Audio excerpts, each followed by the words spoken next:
Hello, hello. What's up? Hey Des, how you doing? Good evening, happy Wednesday, is it? Yeah, Wednesday. Yeah, we're gonna be trying to wrap up Paranormasight tonight. I was pretty deep into the three side stories here, and we're starting to learn quite a lot more about what's been going on in the world that is this game is set in. It's actually a really interesting game. I've been enjoying it a lot so far.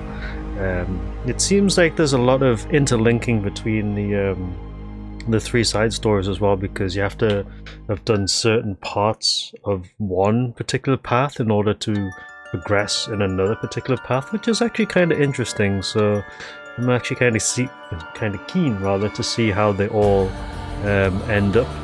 But I'm hoping we can actually finish it off tonight, because it doesn't seem like there's a huge amount left to do. Let me just bring up the game, show you the paths.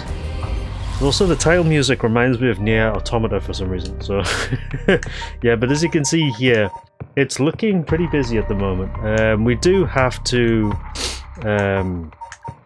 progress with Haruhi at the moment, because I think that's the only branch we have available currently, because Tetsuo, we can't access this branch until we've achieved something in one of the other ones, and it looks like Yako has ended for some reason at this point, so I need to figure out what's going on there as well, because I'm sure that hers carries on after this bit. It might actually unlock once we carry on with Haruhi, but we'll see what happens. What's up, Tips? Good evening, happy Wednesday. How you doing? Yeah, this game does follow a lot of the visual novel style, with multiple branches and branches that are interlinked between each other. So if you're familiar with playing, those kinds of games, then this really won't be that much different to you. I actually think this is a really good game. I've been enjoying it a lot. Hope to finish it tonight, though. Give me a second. Just so I can actually wrap it up and then play something new this weekend, because I've got quite a lot of games on the list for this January. Like I said before, though, my plan is to switch to Zhongri documentation in February and try and finish that up, because I still need to do Nintendo DS redocumentation and also start arcade documentation at some point as well. Oh, you spoiled it, did you? Yeah, this is pretty much a 16-20 hour session, depending on how long it takes you to play it. I mean, we've been playing for probably about 9-10 hours so far, so I think there's probably at least another sitting in there if I don't use guides. So we'll see what happens.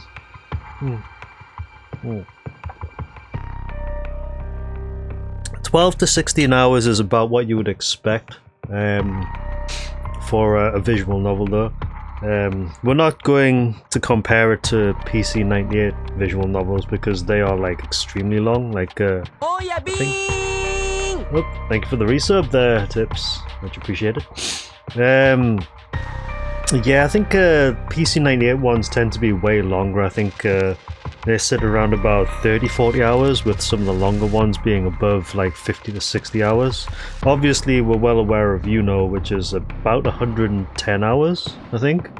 And that's if you blast through it as quickly as possible, because there's a lot of backtracking, there's a lot of dual usage, and the epilogue is like at least 20 hours, 25 hours in and of itself. But most modern visual novels tend to be around about the 20-hour mark, yeah. So this one isn't too long. I mean, we've been at it for about 10-11 hours, I think, so I think we've got at least another session to go. Like I said, I think I want to try and wrap it up as much as possible. If I have to use a guide at the end, then I will, because I would like to see what the rest of this is. But we're going to try and do all of this as naturally as possible, and we have basically covered most of this naturally. The game's actually not that difficult, a lot of it is pretty, how you say, self-explanatory. Like some of the dialogue puzzles and stuff you kind of figure out, like just based on like past events and how they all link together. It's not too bad, I don't think. And plus, the nice thing about it is that when you save, it actually saves you at that point rather than rewinding a little bit, which means that you can basically brute force some of the dialogue a little bit as well. Yeah, and the narrator gives hints as well for some of the puzzles, like he has done already, which is what helped us with Shogo's path and what helped us with, I think, who was it? Oh, Yako's path as well. So I don't think it's like the game doesn't throw you into like complete game overs like Sierra games do.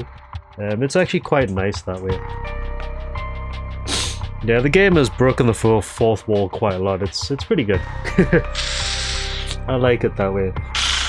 But yeah, I did leave off after finishing Yako's path. There were two different ways there. Like one way you go back into the school and you find that Mio is dead. And I get the feeling that the janitor had something to do with it. But that was the end of one path, and also the other path was you send the janitor back into the school, and then you basically do off and head back home, which is the safer way to do it. But I get the feeling there's more after this, especially considering that there's like stuff happening during the day, and there's like this entire chunk of screen on the right side here, which is conveniently the size of one of these nodes, which leads me to think that there's probably endings here at most likely. There's also some really weird unresolved stuff with what's her name? This girl here. Completely forgot what her name is. Yeah, but there's quite a lot going on here. No, the cracks in the chapters, Yoko, that's it. Yeah, the cracks in the screen means that they're done, I believe. Like, there's no more pathways. If the screen is lit up like this, it means you can continue. If the screen is got static like this, it means that there's story to continue, but you can't access it yet. Which means that the only pathway we have available to us currently is with Haruhi, which is a nice way to end it off yesterday, because it means that we can jump straight in and figure out what to do. But like I said, I think most of this shouldn't be too difficult. A lot of it is quite straightforward, I would think. Like, the game is fairly linear as well. The only real branching is here and there, like for story bits. But I don't think it's like got anywhere near the convolutedness that Yuno has. And if you haven't seen how complicated Yuno is, you should probably go look up the Yuno branching pathways map, which is insane for like having 6, is it 6 or 7 like playable characters, playable stories, and they're all interlinked in somewhere, which is pretty amusing. What is pretty nice about games like this with multiple pathways though is that they do actually have some sense of like order. So you can basically see like what events are happening at each point in time. Like, for example, at this point in time here, all of this is like happening, and then you can sort of piece together the story that way, which is quite nice. Visual novels are pretty good though. Some games can be very simplistic, whereas some games can be extremely complicated. This one kind of airs towards being a little bit more simplistic, which is nice really, because you don't really want to be spending like 50-60 hours trying to figure shit out. Games like this can be much more interesting if you just like get in there and you know, get the story without too much hassle. It does give you something to play with though. There are collectibles, interestingly enough. Where are the mockingbirds? Yeah, so there are collectibles here. Like, each scene will have collectibles, and it might be worth, like, you know, popping back into like all the different pathways just to see if you can find them. I don't know what it unlocks. It says collecting them all will bring good luck, which I have no idea what that involves. It might be something important, I don't know. What's also interesting as well is there's still some bits and pieces in like the files that are missing still, which means we're probably going to get them at some point. What interests me as well though is that in terms of the mysteries, there's still one unknown, which is a question mark, which we'll probably find at some point. Anyway, but yes, there's still quite a lot to do. We don't have a... oh, well, we're actually in the story chart, obviously, so yeah. In terms of people of interest, it seems like we've got most of the people here. There's still quite a lot to do though. I don't know why it's number 21, don't ask me. It's because each of these are numbered, like in order of something. I don't know what the actual order is. It's not order that you access them, I would think, but it's certainly something.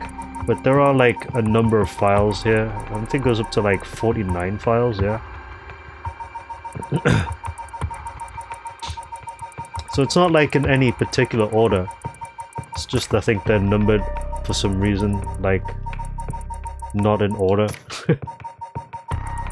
Yeah, so that one goes into 21, which probably means that we get that like quite late, considering that we've got all the other ones like pretty early. Yeah, there's still quite a lot to unlock. We'll probably unlock that as we go. For now, let's just jump straight into... How do we... Yes, it's supposed to be...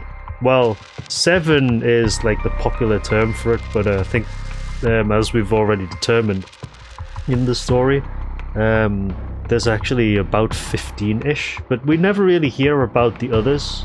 I think we just get like the ones that we're involved with all the different characters. What's interesting as well is that we only play as like 4 characters in this game, but I think there's like 8 or 9 characters overall. We've seen other characters that are involved in the story that we don't have access to in terms of playability, like the janitor, for example, the school teacher. There's quite a few. I don't think there's a sequel. I doubt there'd be a sequel, unless, well, it is Square, so it could be a sequel, but you never know. Anyway, Haruhi. Right, so despite having obtained the Curse of the Haunting Clappers, Haruhi Shigima is determined to use the Rite of Resurrection by stealing the remaining curse stones. She instructs her private investigator Richter to find the other curse bearers. So if we resume it from the conversation on the bridge. So, what next? The big question now is what the rest of the curse bearers are up to. Luckily, the Sumida River is a good distance from any of the 7 mysteries. It's unlikely the other curse bearers will come all the way here and finally have a moment to think. Let's see. Alright. Excuse me. Uh-oh.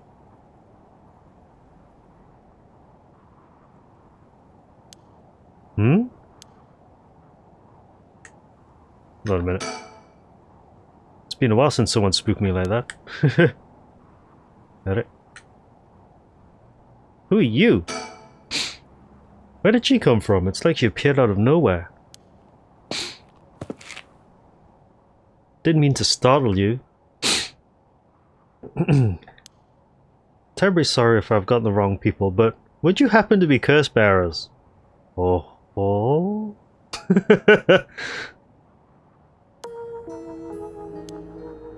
Curse bearers? What's that then? It means someone who's gathering souls for the Rite of Resurrection. You haven't heard of the Rite of Resurrection, have you? You've heard of the Rite of Resurrection, haven't you? Everybody's talking about it. Color me intrigued. Care to tell me more, Miss... What was your name again? Oh, silly me. I'm Ayame Tono. Ayame, huh?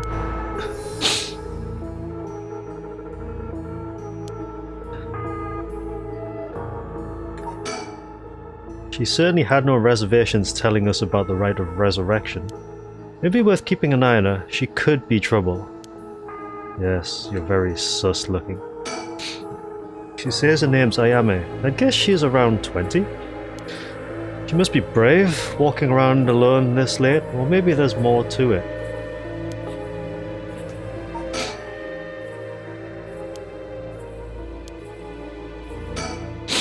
There's more to the Rite of Resurrection than meets the eye, you see. So the best way to collect soul dregs is to kill other curse bearers. And that's about the size of it. I hope it wasn't too much to follow, so she probably gave us a bunch of spiel, like off camera. No, I think I got the gist. Funny old world we live in, huh? So are you saying you're one of these curse bearers? No, well, not quite. It's complicated. I'm not, but Yutaro is. Yutaro? Is that your boyfriend? Oh heavens no, just a friend. His full name is Yutaro Namigaki. We're I suppose you could say partners in crime. She seems awfully happy about it. Funny way of putting it.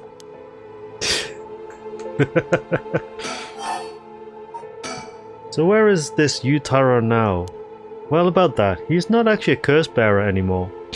Yeah, so at this point, we took, well, the policeman took the curse stone off him.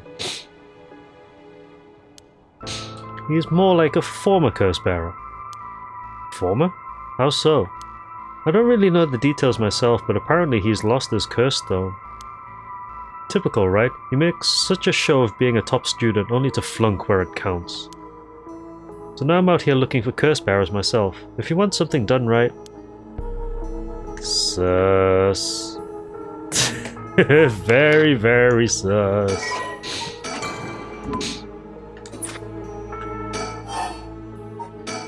He lost it? How did he do that? I wasn't with him at the time, so I don't know exactly what happened. All I know is that he came back saying he didn't have it anymore. Although, well... It's strange that you'd probe into that of all things. I'm just a curious sort, that's all. Sorry if it's a touchy subject. Oh, I don't mind. I don't particularly care about keeping it a secret. Oh-ho! Yutaro can be a little irrational sometimes, so I have to keep a level head on my shoulders. Oh-ho! So anyway, mind if I ask why you thought I was a curse bearer? Oh that, I'm terribly sorry, I was so rude.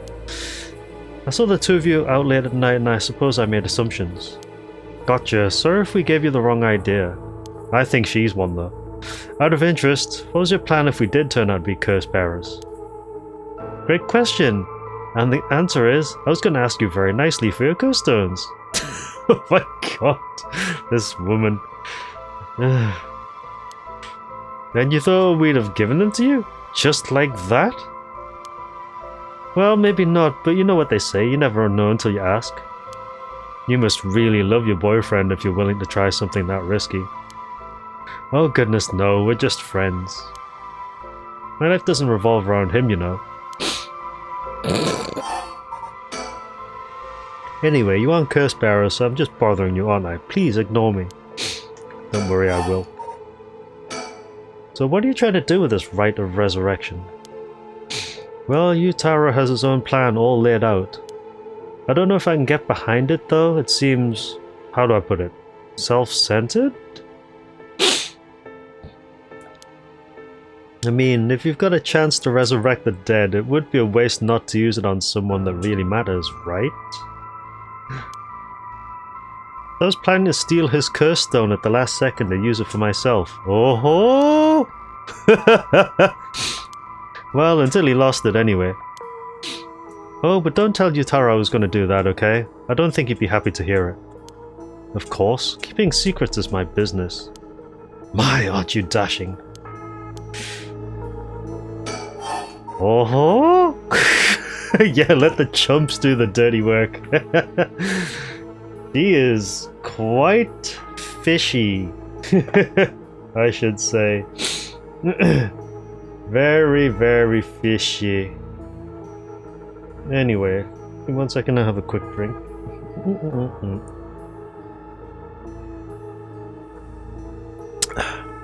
There we go. Right.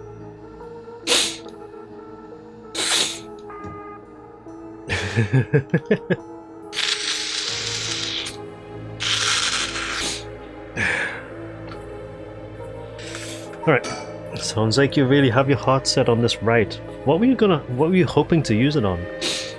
Do you promise you won't laugh? Well, we've heard about people resurrecting dogs already, so I don't think we're gonna be that bothered about some weirdo trying to resurrect other stuff. Cross my heart. Well then, let me tell you my master plan. Prepare to be amazed. Ahem. I'm an art student, you see. Woodblock prints are my specialty, ukiyo-e in particular. Ukiyo-e, huh? You must be a cultured lady. Really? Do you think so? Everybody says it's a strange interest for a girl to have. You know, people often think of ukiyo-e as some inaccessible high-class art form, but that's actually totally untrue. Back in the Edo period, it was the art for the masses, amusement for the common people. So when you think about it, we feel exactly the same thrills from every brushstroke as they did back then. Isn't that fascinating? God, you're weird. Fucking Haraway's looking at her thinking, what the hell are you on about? I'm sure she's got like a question mark like around here somewhere. It's like, you what? You want to run that by me again? Ha, yeah, I guess. And as far as I'm concerned, the undisputed king of Ukiyo-e is the one and only Hokusai. Oh my god, you're not thinking of resurrecting Hokusai, are you? Have you heard of him? Sure I have, he's famous. Didn't he live somewhere around here back in the Edo period? That's right, you're just as knowledgeable as you look. His 36 views of Mount Fuji are so iconic they're the only works of his most people know. But Hokusai was so much more than just mountains and waves. That's only the teeny tiny tip of a veritable iceberg of work. I've got to admit, I really know him from those landscapes myself. I've actually got a parody of this picture, but this wave is actually the Cookie Monster. I should dig it up because it's funny. Oh, don't worry about it, anyone can learn. When Hokusai died at the age of 90, he left behind over 30,000 drawings. That's multiple drawings a day for 80 years. Amazing, right? He kept on drawing right up until his old age, huh? Impressive. But even in his final years, he was never satisfied with his own work. His dying words were, "Should heaven afford me but 5 more years, I shall finally become a true artist." Even on his deathbed, he still thought he had more to learn. He was already the greatest painter and artist of his era. Who knows what he could have done with more time? Well, that's what I want to find out. Jesus. He wants to resurrect Hokusai. Oh my god. Hold on, are you saying? Besides, he always said he wanted to move out of 100 houses, but he only made it to 93. Isn't that just tragic? Oh no, nuh-uh. No way this is going where I think it's going. Imagine the masterpieces he could create with modern techniques. I feel all dizzy just thinking about it. She's a bit of a weirdo. You've got to be kidding me. So if I understand correctly, you want to use the rite of resurrection to... That's right, I want to bring Hokusai back to life. My god. Well, that's certainly a novel idea. Yeah, Haraway is like... What? The hell? Kill, kill, kill. That's what she'd use it on? What a waste. Yeah, Katsushika Hokusai. Pretty famous artist, actually. Most people obviously know the tsunami. The 36 views of Mount Fuji. But he's actually done quite a lot more than that. Such a weird girl. Oh gosh, is that the time I should be going?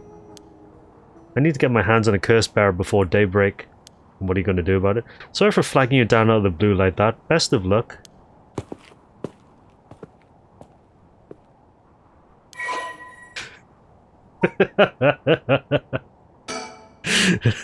Ayame is a young woman working with Yutaro Namigaki.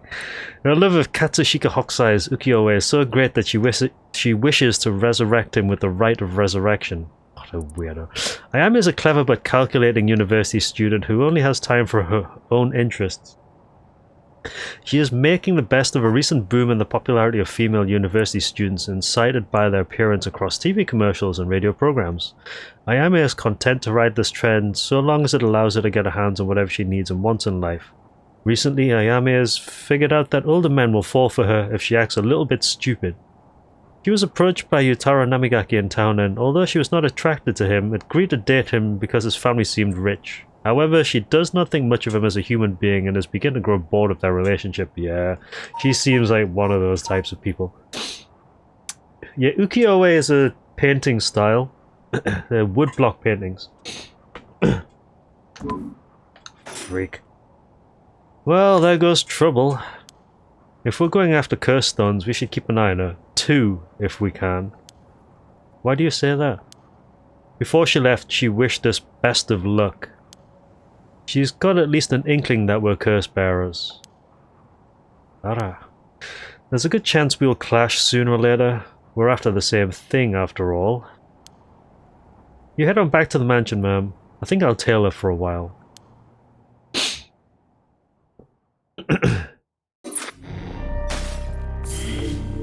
Alright, continuation. Also, this menu music sounds like it's from Resident Evil.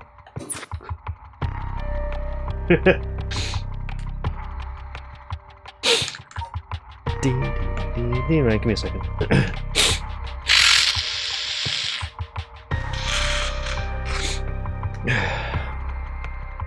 What's up, spectacular man? Yeah, it does sound like the Resident Evil safe house, doesn't it?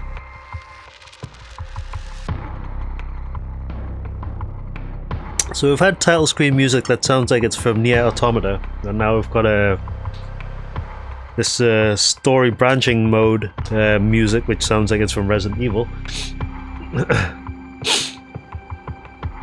Trauma Center.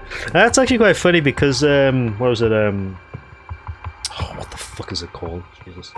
There was a set of games that just got on sale recently. Oh, Phoenix Wright. That's it. Yeah, the trilogy on Steam is on sale, so I picked it up. After playing JB Harold, I was like, honestly, I think, isn't that on Steam now? So I looked at it and was like, oh, it's like 50% off. Okay, yeah, sure. Anyway, right, so no more curses. So Hathaway has received multiple reports about other suspected curse bearers. Although concerned about Ayame Tono, who is apparently also after the curse stones, she entrusts Richter to continue his investigation. 3 a.m.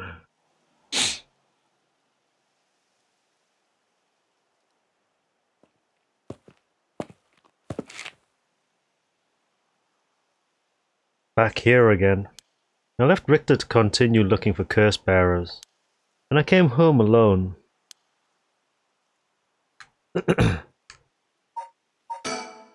Will this really be enough to gather the soul dregs I need? What if nobody uses any more curses? I'll lose my chance to bring him back. I can hear the wind rustling in the trees. Yes, of course you can. Nothing else here, is there? Oh! Hello. Right, number 5. The ostracizer. God, these things are kind of frightening and also extremely funny looking. Head Honjo. Is that a Banjo head? Yeah. Okay. Okay, cool. We found that one at least. There's nothing else here, is there? Go inside, I guess.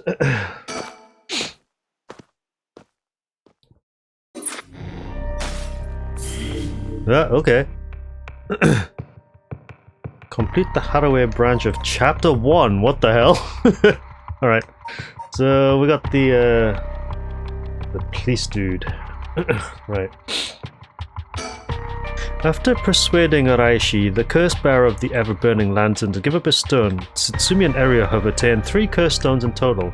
They continue their investigation of the town in search of the remaining curse bearers. Iwins, what's up? Good evening. We're continuing on with this game. Being very interesting. Why does it look like he's got a tube of toothpaste? Oh, it's a phone. Okay.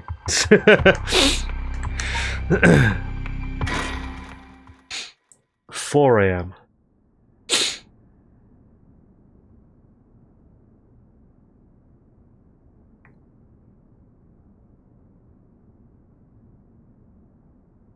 Well, with this we have visited every place connected to the 7 mysteries.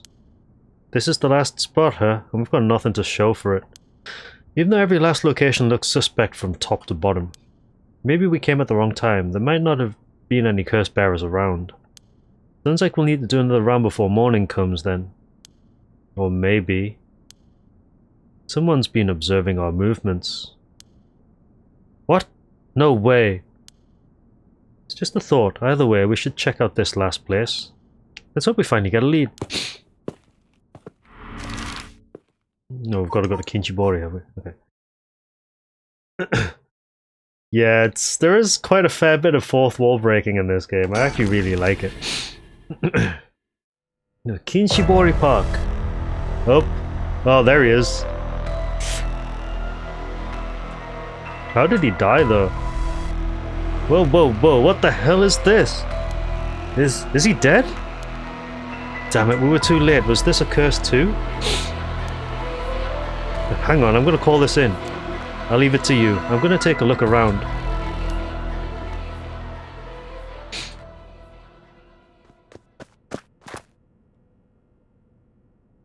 Boss, bad news! What is it? Another mysterious death was reported in the area just now.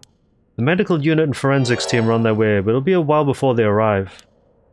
Ah, that is bad news, so they got someone else. You think this is the work of a curse bearer? With suspicious deaths popping up one after another, we have to assume it is. Shit, guess we'll be stuck waiting around for a while. Right. Okay, let's wait, can we not talk to you? Huh? What's that phone is ringing?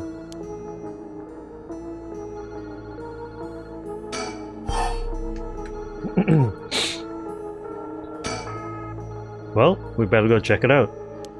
You're right, but be careful, it could be a curse.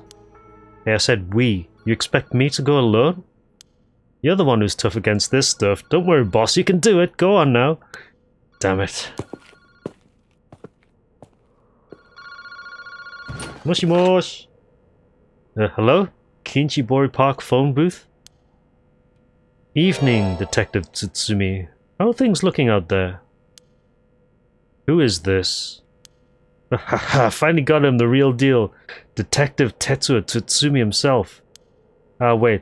That's Chief Inspector Tsutsumi now, isn't it? You've come a long way since we last met. Asked you to identify yourself.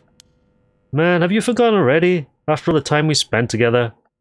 What a time that was. As I recall, I gave you quite the runaround. Wait, is this...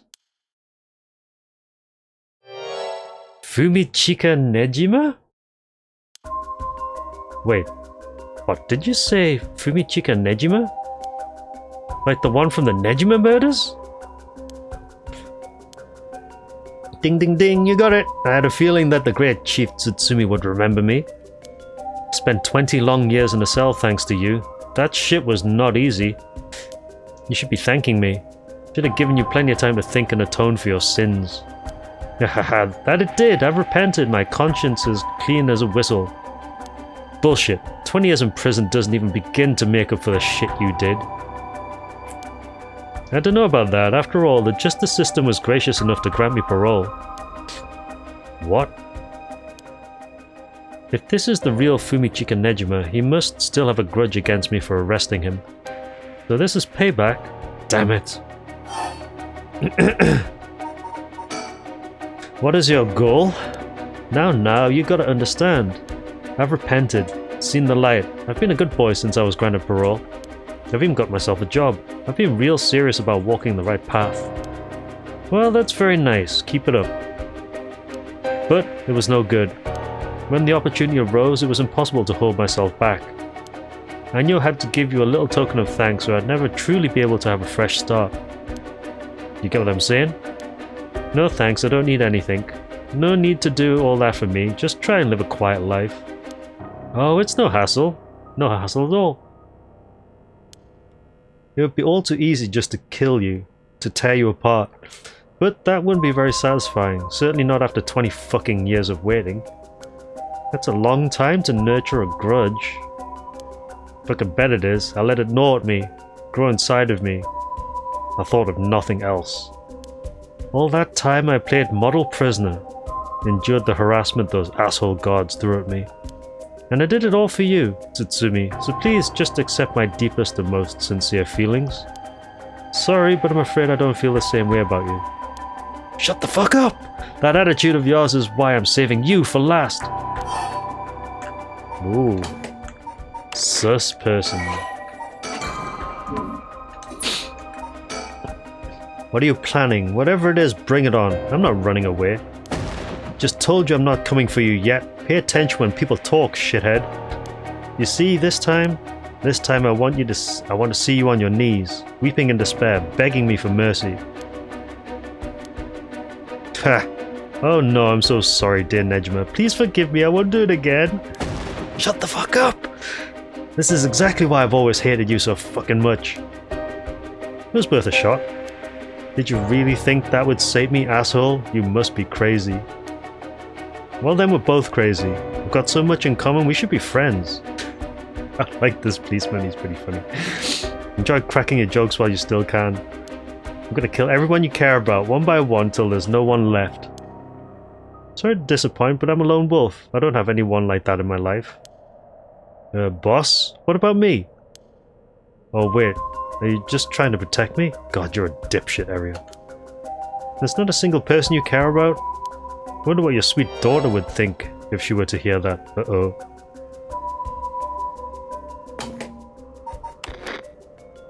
Eeny meeny. Definitely not Yoko, is it? She's apparently in college.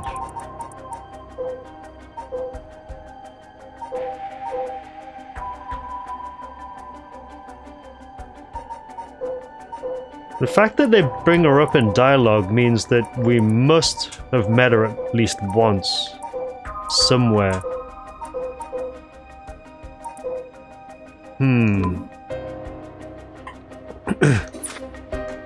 Yeah, because they wouldn't highlight it that way if it wasn't important. Don't you fucking dare, I'm warning you. Oh, very nice. This is more like it. She's living all on her own now, isn't she? Attending university and all. Such a good girl. Oh my, don't tell me she just happens to live in Honjo. What? She does? No, forget it. This isn't funny, asshole. I'm gonna find you and make you pay. Ah, I love it. Keep going. I want to hear you lose your mind. It's music to my ears. Fuck you. Right, I look forward to chopping up your precious daughter. It'll be just like old times. I won't let that happen. How did you find me? How did you know where I am? That's my favorite part, the sound of confusion in your voice. It's to die for. This is delicious. I can't get enough. He's got to be around somewhere, right? I'm not telling you shit. Have fun racking your tiny little brain for it. I guess I could give you a little hint. Go on. Well, you see, I have the one-sided read.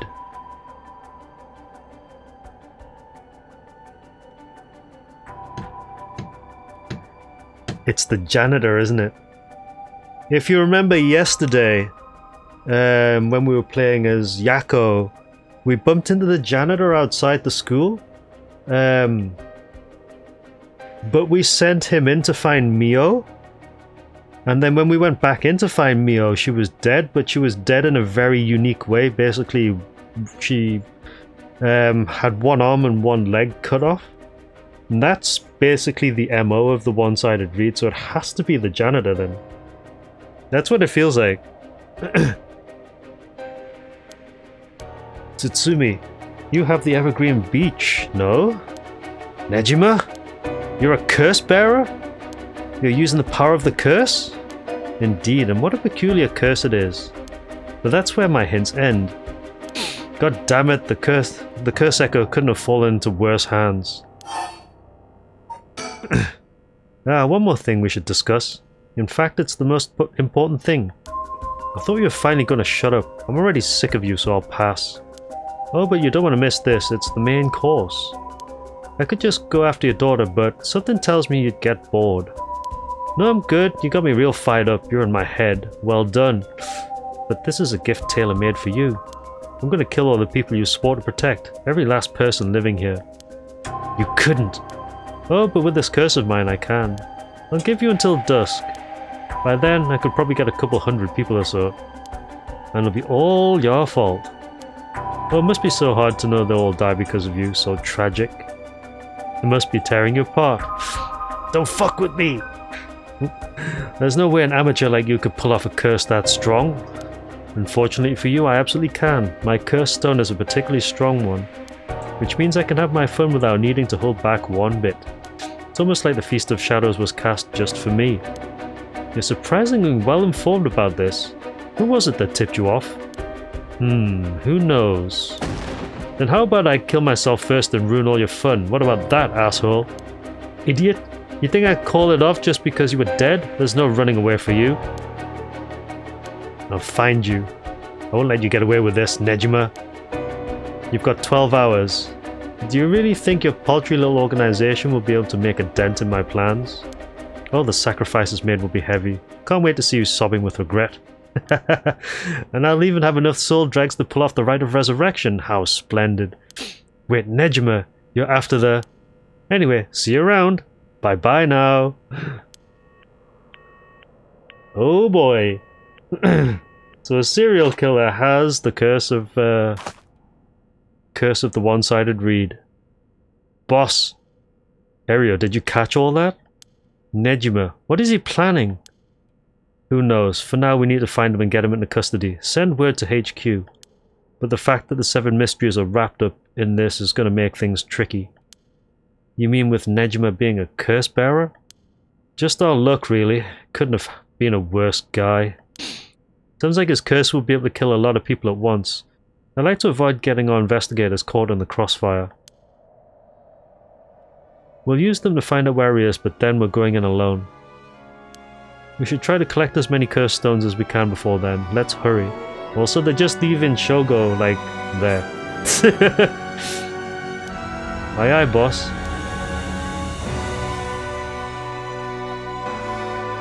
Later, it was reported that a total of 3 suspicious deaths were discovered that night. Nejima's threats, along with the curses, were kept secret from the general public. However, the Honjo serial killing still made international headlines following the death of police officer Hajime Yoshimi. At Tsumi's request, a large-scale investigation was launched into Fumichika and Nejima's whereabouts. Tsumi and Ario themselves spent the rest of the night looking for the curse bearers in the area, but their search ended in vain. And with that, the curtain closed on that cursed night. Or so you think.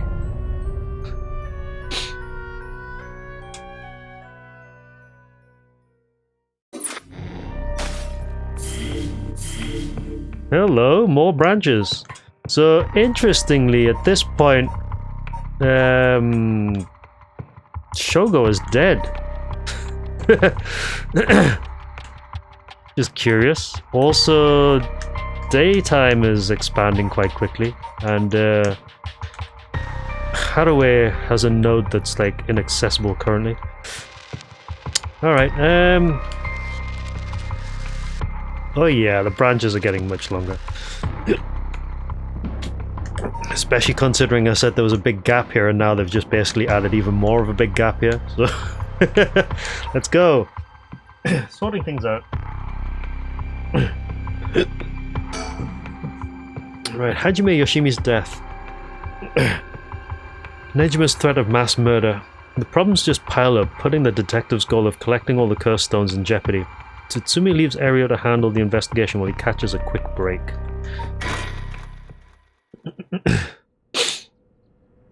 Yeah, he kills 0 people because he's dead. Daytime. Sorry for the wait, boss, but I managed to gather some information. Took you long enough. Right, let's save here just in case. So, forensics had finished their investigation and the body's being carried away. That said, we're still closing the park to the public, at least for the time being. This place was really giving me the creeps last night, but it looks pretty normal now with the sun out. Yeah, so it's sun out now. Look like there's anything here. Oh! Sticker! Is that a banjo? What is that? Swanalub swoost. Afro bird, yeah. Afro chicken. even though it's a swan. Right, think. Well, we've got ourselves quite the mess. Strange deaths popping up all over the place that may or may not have something to do with the curses. We also need to keep looking into Yoshimi and Nejima. For now, we'd better start following up on the few leads we've got. Guess I better see what Ario's found out. He's been up all night gathering information. Must be nice to be young and have that kind of energy, but I'm glad to have him on my side. Gave me a chance to rest up. Yeah, it is a schoolgirl uniform. A lot of them are very delinquent, you know, Bancho style. Looking quite funny, like that one there, Bancho hen. Another one, ostrich. High school swan. Another one in high school flamingo. These are quite funny. It kind of makes me want to collect them just for a laugh. Anyway, right. Right, so... talk. Things at the station were pretty hectic, but I managed to get some info. Let me fill you in. Thanks, the floor's yours. Right, so let's get... A total of 3 mysterious deaths were confirmed in the area, including the one in this park. So let's start with that one, the young man we found here. He's been identified as Shogo Okie. At 25 years old, a regular old office worker who worked around here. I mean, didn't you guys meet him before? He died of asphyxiation due to water in the lungs. He drowned.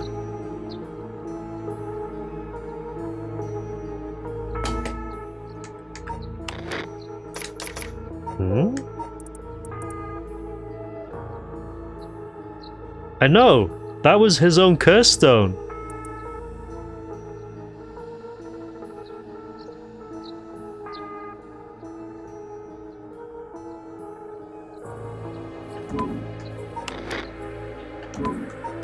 Wait, no.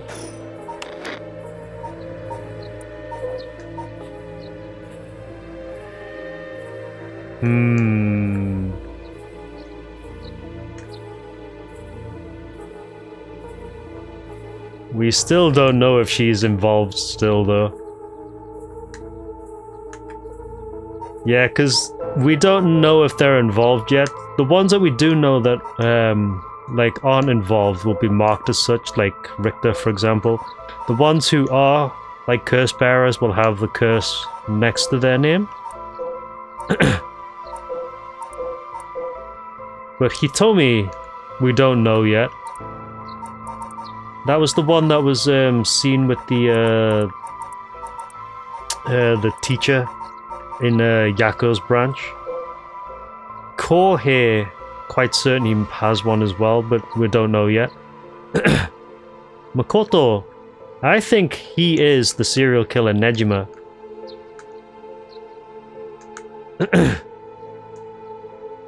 That's who I think. We know where the lantern is, we know who's got the foot washing mansion. We don't know if she's got one yet. And Takumi, who apparently... we don't know if he's got one yet, but we know by the act of killing him that he doesn't have one. And the storyteller, occupation, don't know. He died of asphyxiation due to water in the lungs. He drowned. He drowned? In the middle of the park? That's not possible. It's got to be a curse we're dealing with here. About that, boss, isn't this park associated with one of those 7 mysteries too? Yes, the Whispering Canal. That's right, the Whispering Canal. It does seem like there'd be a link between a canal and death by drowning, don't you think? Sharp thinking, Ario. You're starting to get the hang of this. Let's assume they're related. What's next? Before that, the body of a woman was found behind a residential complex in Kamezawa. The victim has been identified as Tawaka Hayashi. 29 years old, she was an office worker who lived on her own in the area. As for the cause of death, well... yes? The entirety of her body was crushed by some kind of strong external force.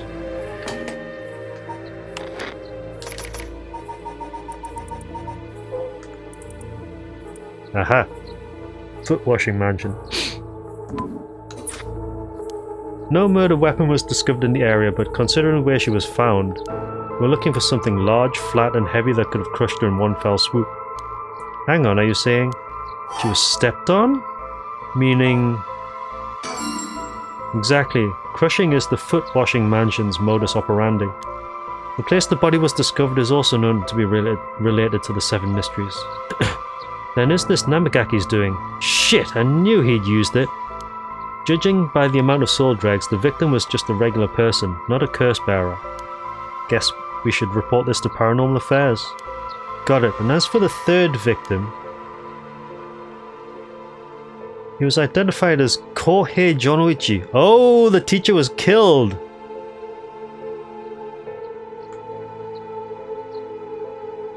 Interesting.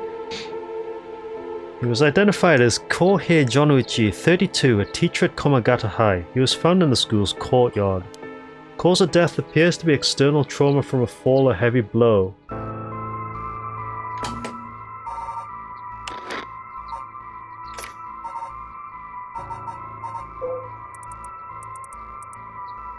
Aha. Kills by fatal fall. One who hears its music for 30 seconds without seeing the curse bearer. So Yako killed him, probably. The impact crushed his arms and legs. Since he was found in the middle of the courtyard, he couldn't have fallen from the gymnasium or the main building. A teacher dying at school. Not just any school. Komagata houses one of the Seven Mysteries. Fool's Procession. Right, it's where the Fool's Procession is supposed to be. It's too big of a coincidence. We can't rule out the possibility that this death was also the work of a curse. I see. Either way, it seems all three victims can be tied to the Seven Mysteries. It's probably a curse bearer at the center of it all, pulling the strings. Okay. Nani kore? We've got a point. All these strange deaths do point in one direction. That's right, and Hajime's case wasn't all that different either. He also died of mysterious causes in a place connected to the Seven Mysteries. Problem is that the timing doesn't match up. He died before the curses were activated. Heart attack as well though. Could he have been hit by a different curse? One that didn't have anything to do with the Seven Mysteries? That's a thought, but... if that were the case, we'd be dealing with a powerful practitioner, one who could pull off a curse like that without using a curse stone. There aren't that many people in this day and age who could do something like that. Oh really? I see. I don't know too much about that stuff. I'd be more surprised if you did. Interesting. So the teacher actually died. Well, looking at these deaths, it seems like many of the curse bearers acted last night. But we can't rule out that there were more killings from which the bodies haven't been found. Yikes, I hadn't thought of that. But there is one silver lining. Judging by my own curse stone, it seems that the curses can't be activated while the sun's out. Oh, that's great news. So basically we're safe during the daytime? Exactly. It's also likely why Nejima gave us till dusk. He must have known the curse stones couldn't be used during the day. Either way, we got till nightfall to settle this. It's time we flushed out the other curse bearers. Aye aye boss, let's do this! Thinku? Yeah, okay, right, so curse bearers. At the moment we only know the identity of 4 curse bearers, you included. Yutaro Namagaki and the foot washing... Yutaro Namagaki had the foot washing mansion, and Hideki Araishi had the ever-burning lantern. We've got both of their curse stones. And then there's Nejima, who claims he has the one-sided reed. Yeah, that about sums it up. Excuse me. Here we go. Notes on known curse bearers. Yes, as the story progresses, we're probably going to grab the rest of them. Haruwe, I don't know if we'll get hers.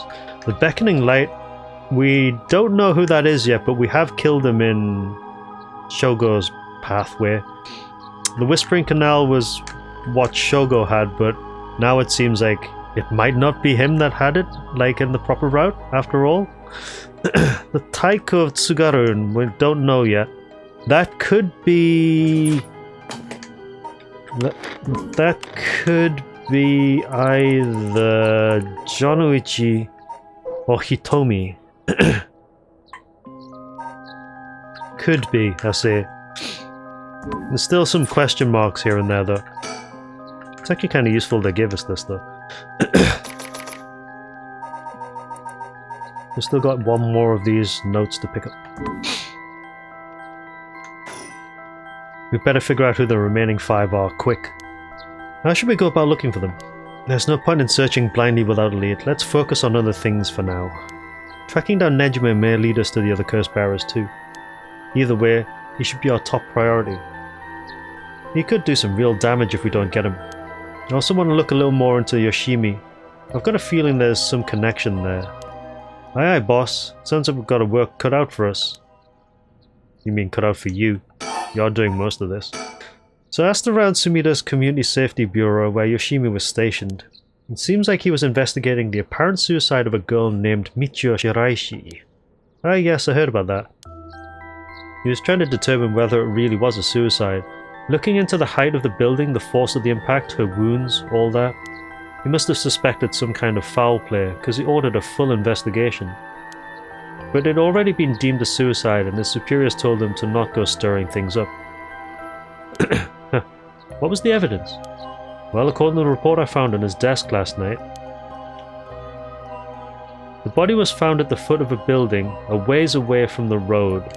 There was no evidence of vehicular collision, so it was ruled a suicide, but he thought there was more to it? Yes, a truck or other flat-faced vehicle travelling at high speeds could have inflicted similar damage. In other words, sometimes a traffic accident can look an awful lot like a fall. But there's a chance it wasn't a suicide. But what a terrible way to go. There were no brake marks on the road, meaning it would have been a hit and run. The vehicle would have hit her without slowing down at all. This is turning into quite the grisly case. But the vehicle couldn't have come out from a collision like that unscathed. Exactly, so I asked the Traffic Bureau to keep an eye out for any vehicles with frontal damage. But I haven't heard back from them yet. I don't think they're looking very hard. So we've got no proof. That said, if it was a traffic accident rather than a suicide, it's possible that someone silenced Yoshimi because he was on the verge of discovering the truth. That's true. You think the driver is the one who did him in? Not quite. Yoshimi had already talked to forensics and the Traffic Bureau, right? His death wouldn't have covered things up. You're right on that. Even if the suicide was a cover-up for a hit and run, it doesn't seem like enough reason to kill a cop. Oh, that's right. Unrelated, but I've got something else too. I managed to get a hold of Michio Shiraishi's address. Yoshimi went there a bunch over the course of his investigation. Might be a good idea for us to drop by too. Good thinking. Hopefully that'll give us some more leads. Alright, let's move on to the next topic. Just as soon as I've got that checked off. Remember the girl Yoshimi met with the day he died? One Hitomi Okuda? Community Safety didn't have any contact information for her on hand. Not even an address? Well, they had her parents' information, but when I called they said they hadn't heard from her in a month. Lots of family issues from the sound of it. They even said they didn't want anything to do with her anymore. That said, she still goes to school once in a while, so we might be able to find her there. Not sure we really have the time for a stakeout right now. But she could be a key witness. Can't we have Community Safety track her down for us? We can ask, but it might be tricky to get it done today. For starters, Komagata High School is closed today. Ah, because of the teacher that died? That's right. Alright, but if it's not something we can do today, we may have to forget about it. Let's move on then. Keep going. Got some information about Yoshimi's fiancée from Community Safety. Her name is Mayu Chozawa. 27 years old, she works as a beautician in the area. Why is that in green? Is that a lead? Look, I even managed to get a picture of her. She sure is a beauty. But... oh boy, here it comes. But what? Community Safety hasn't been able to contact her since Yoshimi died. Not by phone or at her house. In other words, no response. Dead silence. There it is. Can't things just be easy for once?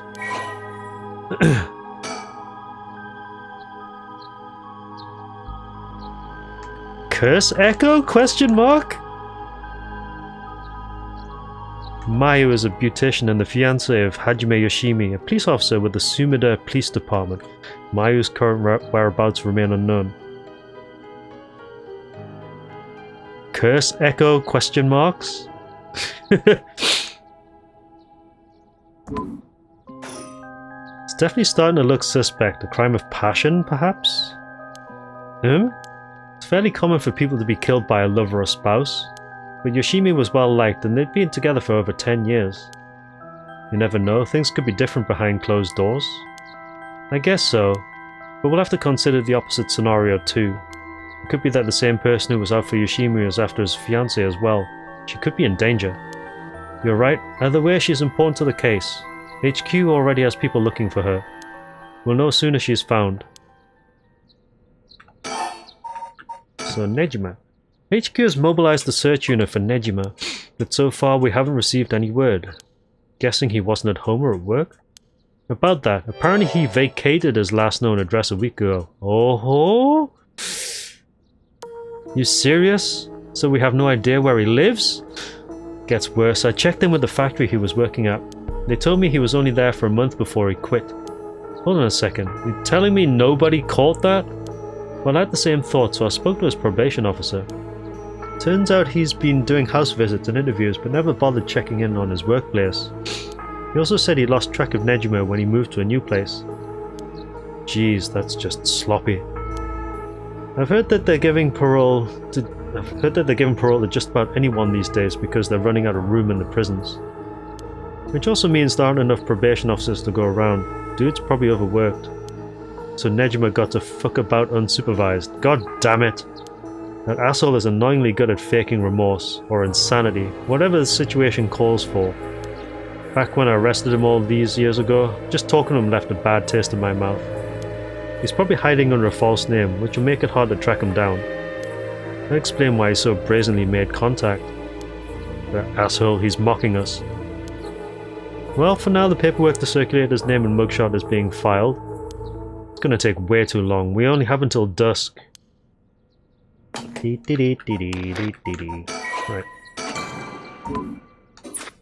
Getting pretty spicy here. Speaking of Nejima. Yeah? Did you manage to reach your daughter? It'd be best to put her into protective custody as soon as possible. Not yet. I can't reach her. They called but she's not picking up. Wasn't home when they went to the house either. That's not good. Does that mean she never came home? And why weren't you the one trying to reach her? Shut up. I don't have a contact info, alright? Damn, she really doesn't trust you, huh? Either way, I told the mother that it was an emergency and we'd send an officer to find her and get her to safety. She was real reluctant, but I got her to agree. Guess that explains why you got divorced. But if you, her former father, can't find her, how the hell did Nejima do it? Former, huh? That cuts deep. Yikes, sorry, it just kinda slipped out. Anyway, I suspect it has something to do with his curse echo. Back on topic already, huh? He said his curse could kill a lot of people in a short time. It may even allow him to act from a distance. I see. One-sided read. What was that story about again? Something about a man stalking a woman who goes insane and chops her up? Heh, fitting. Alright, one of the more gruesome of the 7 mysteries. Is that exactly what it referred to? Because that's actually kind of fitting. Yeah, it is. Blah, blah, blah. Enraged by indifference to him, Tomezo brought a dagger to a canal near Ryugoku Bridge and attacked Nakoma. He cut the arm and leg off one side of her body, then threw them into the canal. Ever since then, the reeds growing along that canal have only sprouted leaves on one side. Dude. Kind of fitting.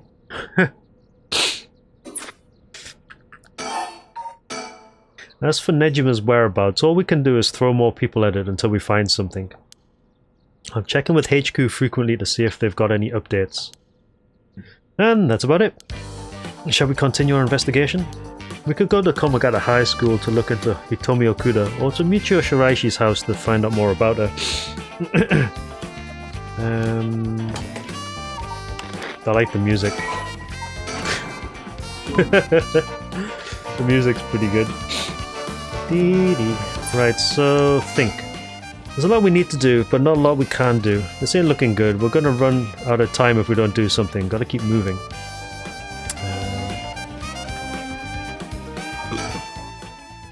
Okay.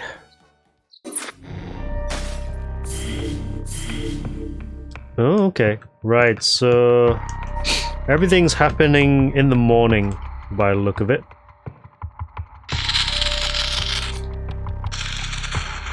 I'm tempted to keep going with the police officers stuff first, but I'm also kind of tempted to see what actually happened with the school? At the school, rather.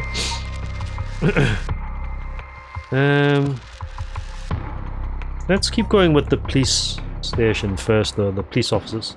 Fancy sushi. Delicious. With dusk fast approaching, they have no time to waste. With that in mind, Tsutsumi and Eryo direct their investigation towards Komagata High School and the Shiraishi residence. Guess we're going to school first? That's what it sounds like. I mean, you wouldn't put the name first, right? Love the police music, though. Dee dee. Dee dee dee. It's the morning though, so we've got plenty of time.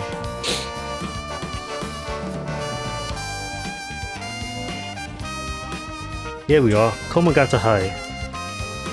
Classes are suspended for the day, so the students are just kind of wandering around aimlessly.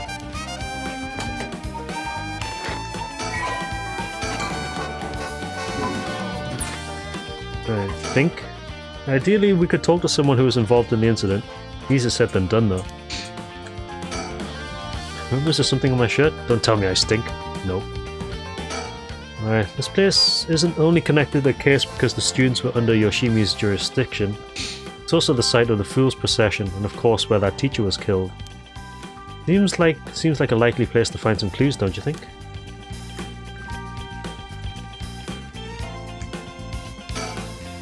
Use of the dead teacher has also attracted a fair share of rubberneckers. The atmosphere is kind of tense with this many cops around. Gymnasium. Komagata High's gymnasium also serves as a polling place and an evacuation center. A lot of the buildings around here are still made of wood, but this place looks safe and sturdy.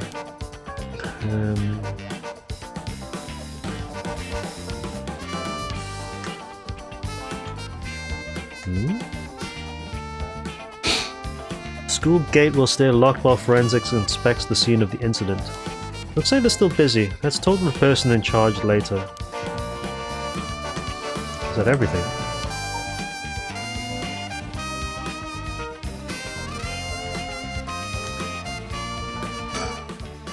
Oh, that's right. Speaking of schools, what is it?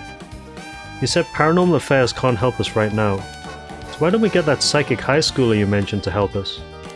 A lot of people involved in this case lead back to this school anyway, so it might make things easier to have them with us. Are they talking about Mio?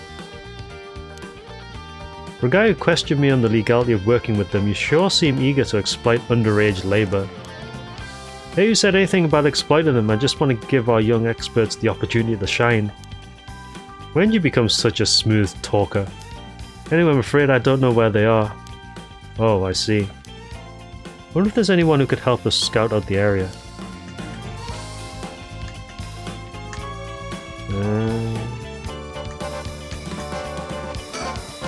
Yoshimi also looked out for these students as a Sumida city officer.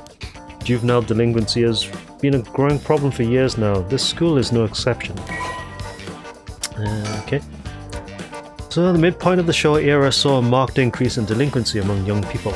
A wave of violent incidents, targeting teachers as well as students and often involving weapons, consumed the nation's middle and high schools. The Bozozoku motorcycle gangs also enjoyed their heyday around this time. Japanese arrest rates reached a historical peak during this period when pompadoured Yankees and female sukeban delinquents became a common sight on the streets. This youth rebellion is often framed as a reaction to universal education policy or the pressure of highly competitive entrance exams, but its causes are likely manifold, extending far beyond the deficiencies of the education system. Yes, delinquency. Is that everything?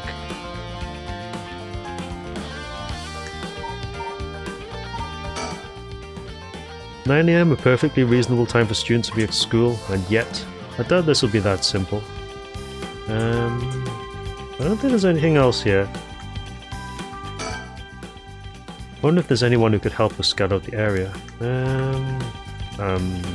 Checking.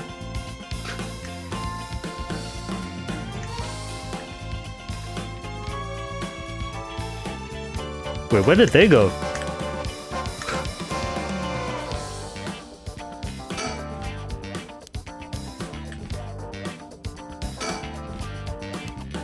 Oh, they're just fading in and out because they're supposed to be people showing up, is it?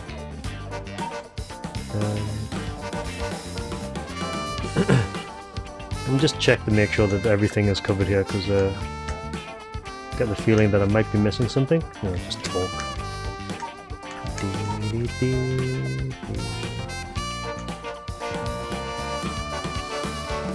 Skybox. Gymnasium.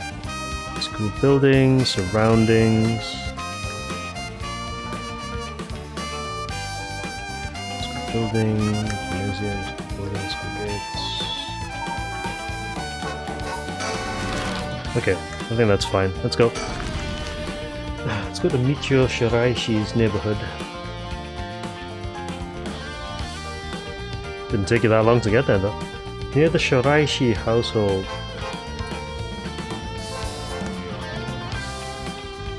Seems like Michio's house is at the end of this road. We don't want to intimidate them, so maybe I should go alone. Let's check around first.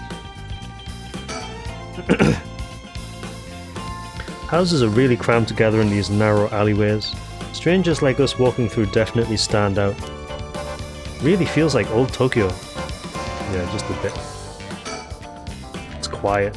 This place is normally pretty lively, full of people coming and going. But it seems like everyone's decided to stay inside because of the recent incidents. Okay, surroundings are done.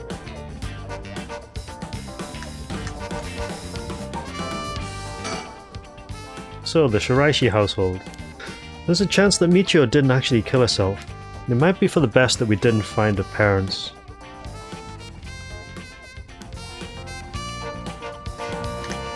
Surroundings? Hario's checking the Shiraishi house at the end of the road. The street's real narrow, so two big guys like us would stick out like a pair of sore thumbs.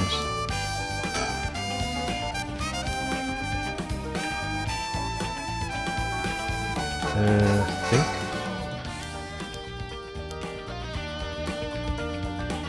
Not like I've got anything else to investigate, right?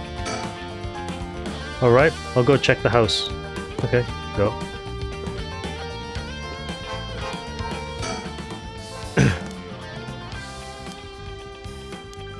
Should we just wait for him?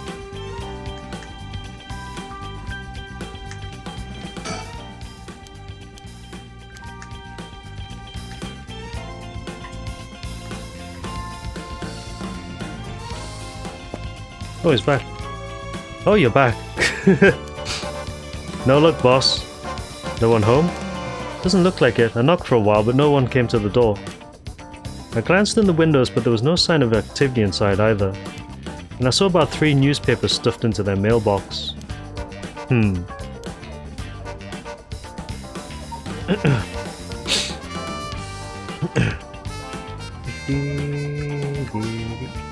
Think?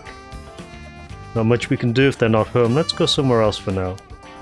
I guess we have to suspend them, right? Okay. You cannot currently progress any further. Once your situation has changed, select resume to try again. Right, so that's on pause.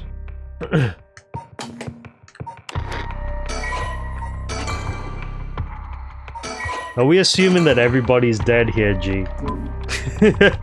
Is that your line of thinking, is it? Hitomi's help. Right, let's go with Yako's route. Bringing a friend back from the dead means she'll have to pay the price. Yako makes it home safely, but still isn't sure about how to proceed with her curse. She worries about Mio as the night passes.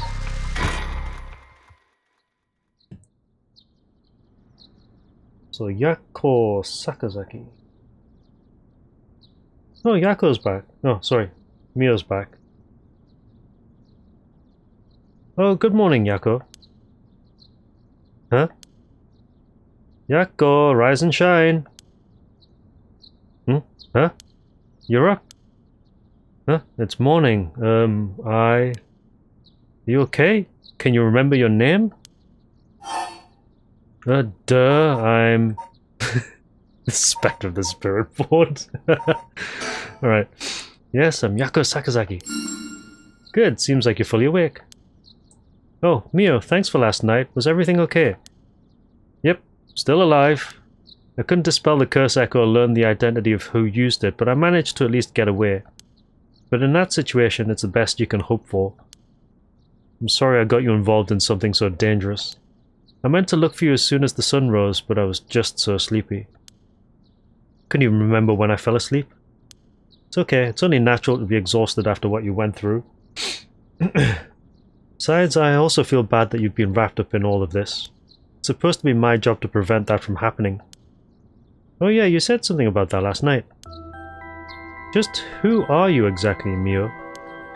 Oh, well, the truth is I've been trained in things having to do with the supernatural. Huh? You mean you can learn that kind of stuff like you would with flower arranging? What are you? I had quite the eventful childhood. That sounds like it must have been tough. Yes, it would take a long time to explain, so let's leave it at that for now. As fate would have it, I ended up as the apprentice, or maybe more like assistant, to a notable paranormal expert. Schools have always had more paranormal disturbances because young people tend to be more susceptible to these things. I'm sent to schools that may experience something paranormal and put a stop to it before it happens. Wow, that's amazing. So it's like a part-time job you do while also being a student? Well, I do help maintain public order, but it's all part of my training, so I don't get any money. Oh, you've got it rough then, but still, that really is amazing. You were so cool when you faced off against the evil spirit. I never know if I should be happy when you compliment me like that. But anyways, that's why it's up to me to resolve any paranormal issues at the school. And why I'm going to look into the cause of all this. But for now, let's head to school. Yeah? Okay. Give me a second. Oh, that's better. Excuse me. Oh, do you have your curse stone? Now that it's daytime and its power is diminished, I should be able to hold on to it. Want to give it a try? Right, I do have it, but... Yako? Is it really so wrong trying to bring Michio back? I mean... I can't approve of it. The rite may seem like a dream come true, but if it involves taking the lives of other people, then... Yeah, true. I want to make sure this whole ritual ends without anyone getting hurt. That's what I believe, and what I'll put before anything else. I'm sorry, but is it okay if I hold on to it? Yako? I promise I won't use the curse, no matter what. Maybe there's some other way. Except you already used the curse, apparently. This teacher is dead. I just have this feeling that I shouldn't give up on the possibility just yet. That said, I'll help you, even if it's to stop the curses. For the Michio that still exists within me, I'll settle things so we can move forward. Okay, but if you ever feel in danger, you can give me the curse stone at any point. Right, thank you, Mio. Okay, then let's go. Alright, so what are we updating here? Oh, the candy shop. An old-fashioned candy shop located on a street corner in Honjo. It has been in Yako Sakazaki's family for 3 generations. Wow, that's a lot. On the weekends, you can spot Yako watching over the store, cooking monjayaki and playing traditional tops and cards games with the local children. Though traditional candy shops are known for selling cheap treats for kids, it is not uncommon to see these largely privately owned businesses become something more like general stores, selling food, drinks, utensils, and other daily necessities. Many families operate candy shops on the dirt ground floor of their home, known as a doma, with a space in the back where customers can eat monjayaki, as well as arcade games and capsule toy machines in the front. Yeah, you actually see quite a lot of those. Well, not nowadays, but if you watch Game Center CX, you actually see quite a few of those, like mom and pop stores, like ran from the ground floor with like little games here and there. It's actually kind of nice. You still get like corner shops over here as well, though, which is pretty cool. Very similar, but except without the arcade games.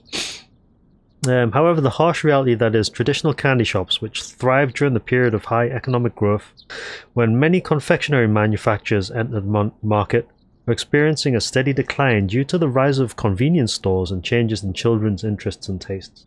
Bender, what's up? Good evening.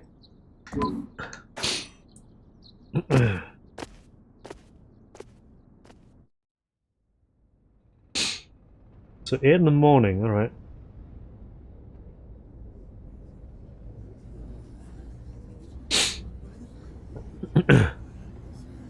Huh? I thought it unusually noisy. There's a big group of people and police in front of the school. Something happened. The police are here, then something must have. I'll go ask. Thanks.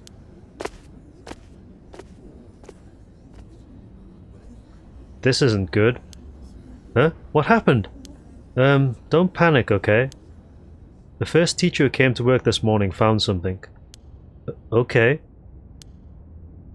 Mr. Jonuichi was found dead in the middle of the school grounds.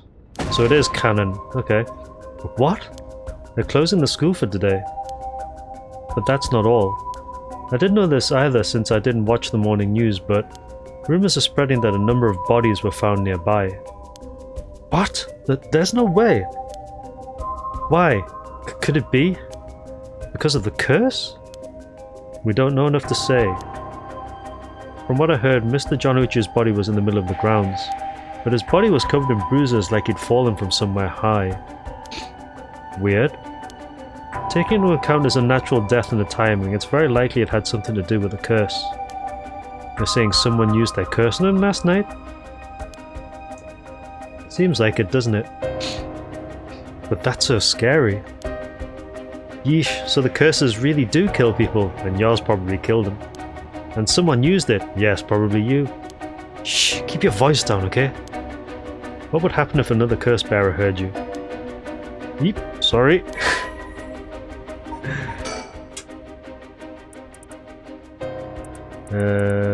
His deceased body was discovered on the school grounds at dawn. Yeah, so that is canon.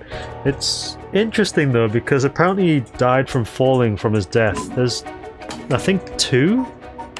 There's two mysteries that involve dying from a height. So Whispering Canal is drowning, the Fool's Procession is fatal fall, Beckoning Light is unknown, Haunting Claps is fire, Evergreen Beach is hanging. We don't know what the Taiko is for yet, but it seems like it might be similar.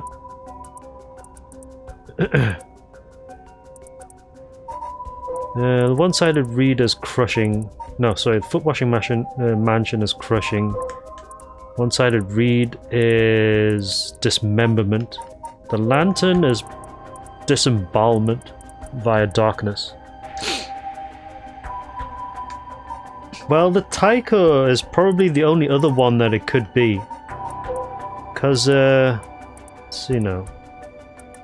There once was a daimyo from Hirosaki Domain in Tsugaru who built a residence in Midoricho on a large piece of land. On this estate was an almost 8-meter tall tower that served as a lookout for fires. Only a designated firefighter was allowed to use the large drum that resided atop the tower in the event of a fire. While most towers used wooden blocks to sound the fire alarm, for some reason this residence was permitted to use drums. This residence and its special privileges led to much speculation and gossip among the townsfolk. Yeah, so two of these feel like they are fall related, yeah. Because the procession you would immediately think Fool's Procession you would immediately think was used against Jonoichi. But as it turns out, we as in the player were technically with Yako for most of the night, so we know that it couldn't have been her because we escaped the school. So someone probably killed him. I get the feeling, you know. Do you know what it feels like to me? Because we saw who is it? Where is she? Hitomi. We saw Hitomi with the teacher last night. Jonuichi.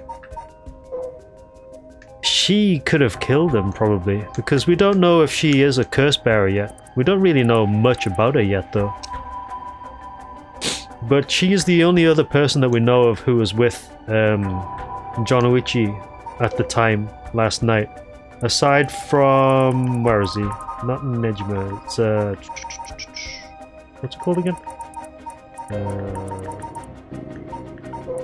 Not him, not him, not him, not him. Him! Yo, Makoto Ashimiya, the janitor. But I get the feeling that he is the serial killer. Nejima. And apparently Nejima has the one-sided read.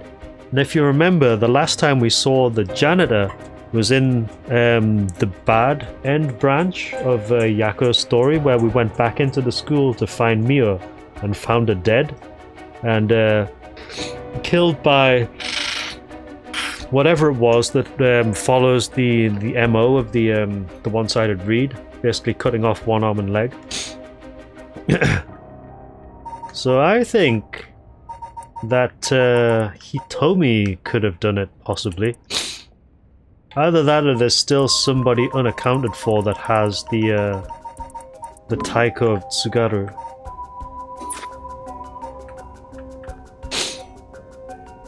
Wish we had a little bit more information, but they've locked up the front gate. Maybe we could sneak in through the back entrance. Oh yeah, bing! Nice timing. Dablet Blue, thank you for the sub, the Prime sub as well. Much appreciated. How you doing? That person over there. Hitomi! Isn't that Hitomi Okuda? You're right, that's unusual. Oh, but she was at the school last night too. She must know something about Mr. Jonuichi. Let's see what she has to say. Oh, Mio, wait for me! Okay. Now for an interrogation. Huh. So you're telling me two of you were the ones at the school last night? No sense hiding it then. Plus I owe you one, Mio. I'll tell you everything I know. Huh? She owes you? Oh, yeah, right after I transferred here, there was a bit of trouble. She gave me one of those, what is it? Oh, exorcisms. So that's what it was.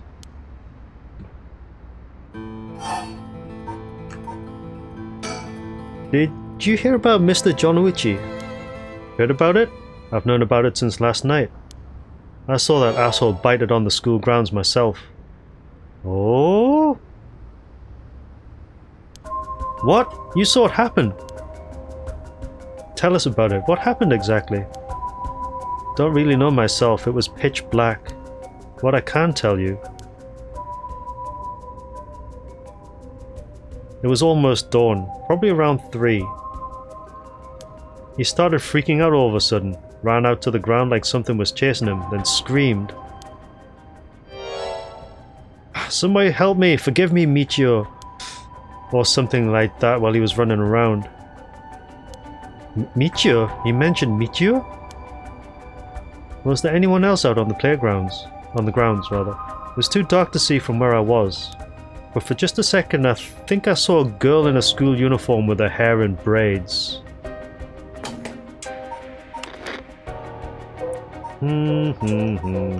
Girl in a school uniform with her hair in braids.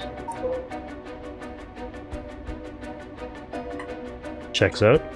There's no other one that we've come across yet. Oh? I didn't go out to make sure, so it could have been nothing for all I know. Then I heard him begging for his life like, I was wrong and I'll do anything. Then all of a sudden his arms and legs snapped, even though he was just standing there. His arms and legs broke without anything being done to him? He fell over and quit moving, so I thought I'd better get out of there. Then he croaked. That's all I saw. I see. But from what you've told us, it almost sounds like Michio's ghost chased him. It almost sounds like Michio's ghost chased down Mr. Jonuchi and killed him. Hell, if I know anything about that, I'm just telling you what I heard him say.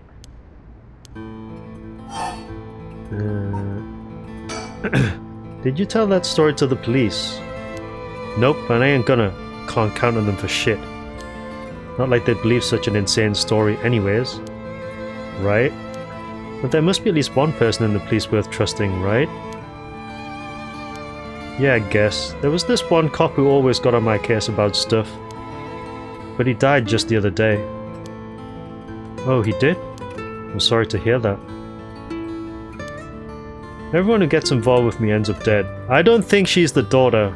Gee, you have to remember that the daughter is supposedly in college, not school. This is a high school.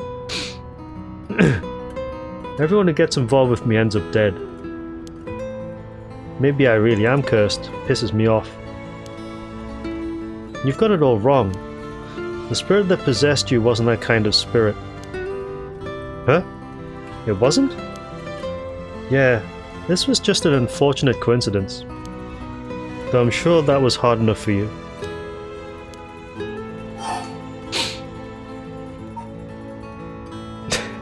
Yeah, Ayame could possibly be it. My bet for the daughter of Tsutsumi is either Yoko, because she is... Well, she just graduated from college, but it's junior college, so could still be in there for all I care. Or Ayame, who is still in college, or university rather. Those are the two that are about the right age for that, I think. We haven't really known anything about Mayu yet either, but I don't think she would be it. Plus, I think she's quite old actually. She's like mid-20s maybe?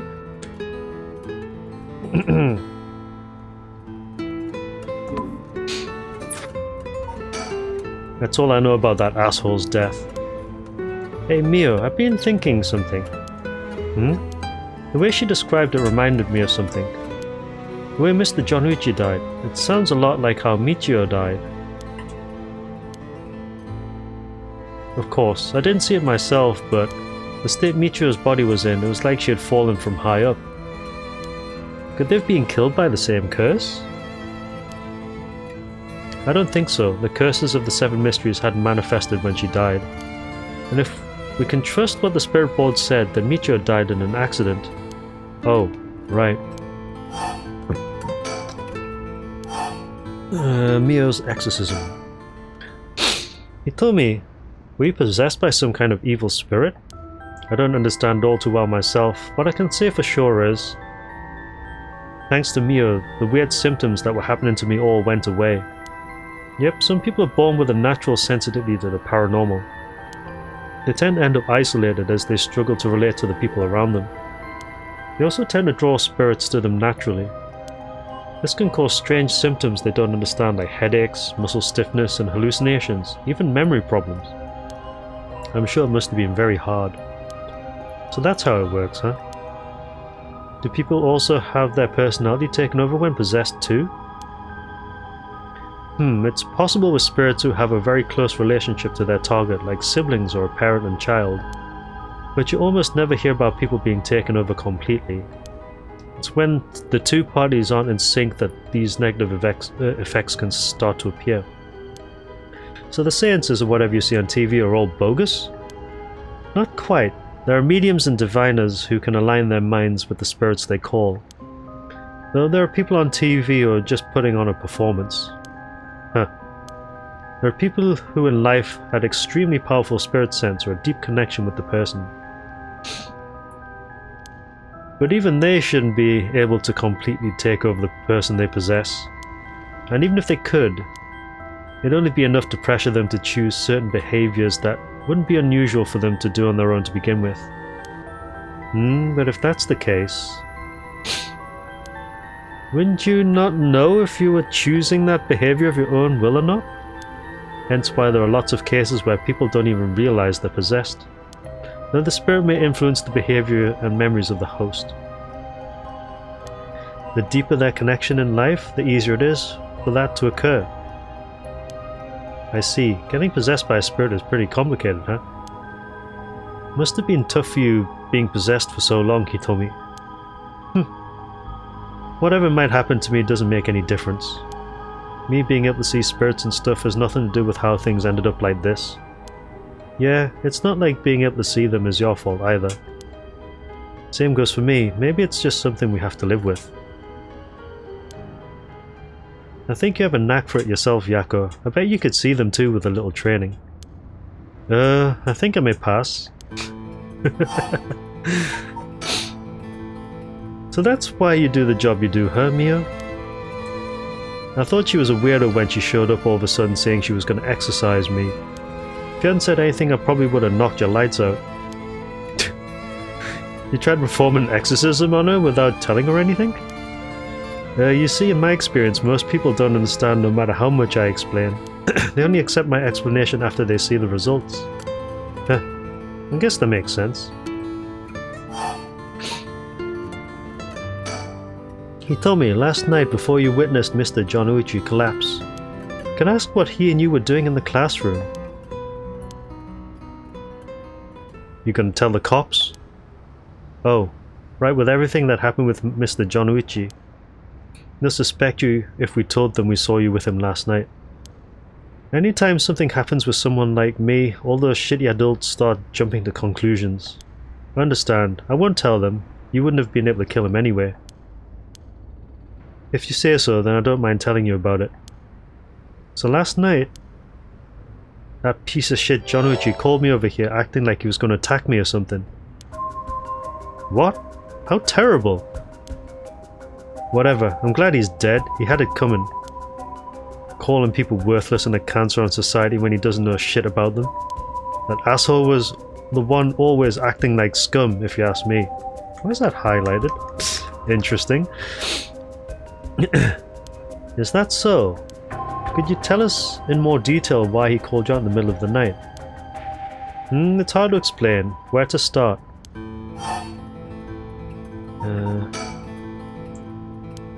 So you want to start at the misdeeds, right?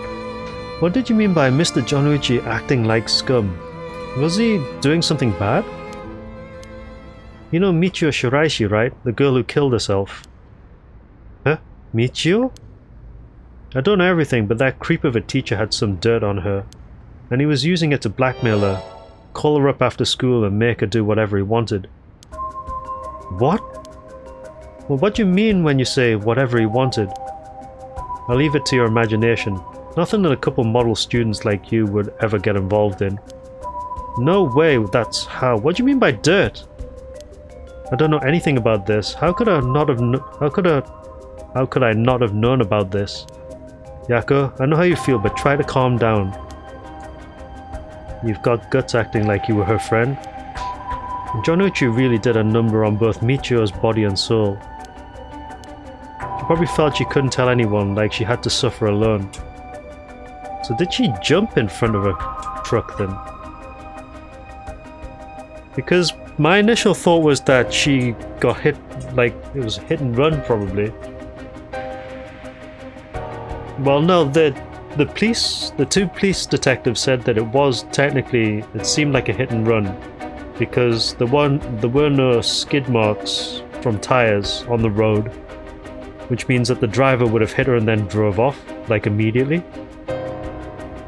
But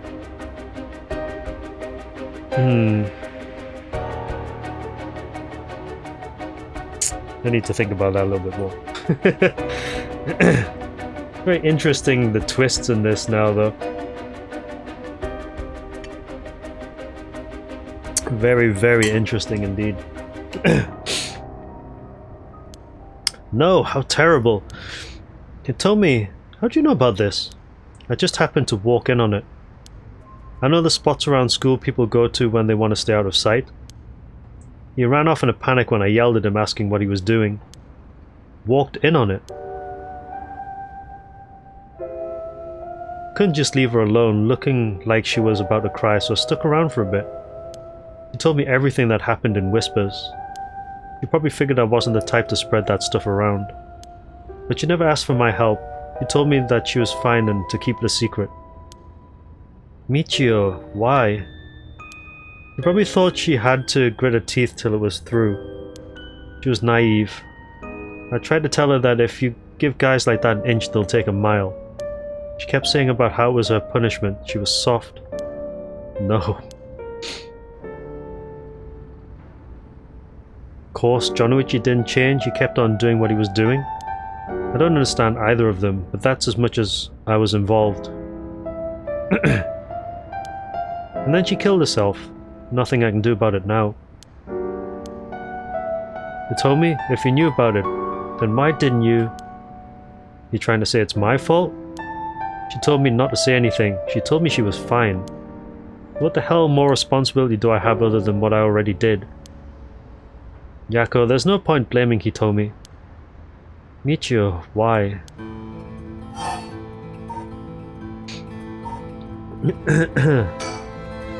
Did you hear what this dirt was?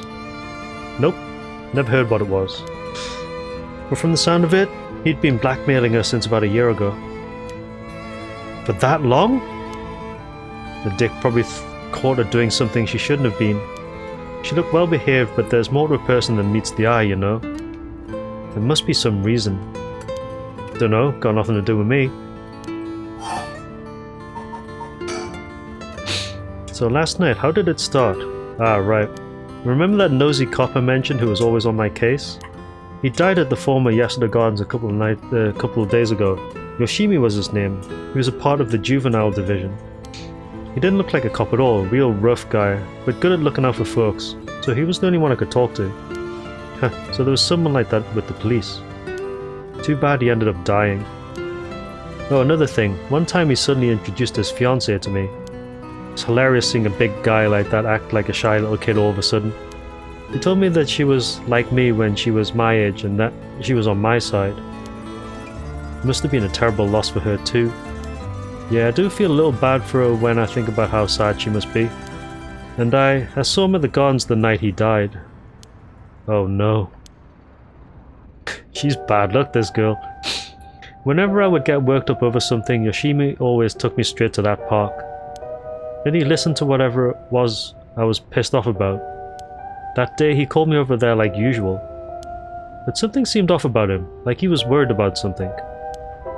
Worried about something? Yeah, he asked me for a favor too. That was pretty unusual.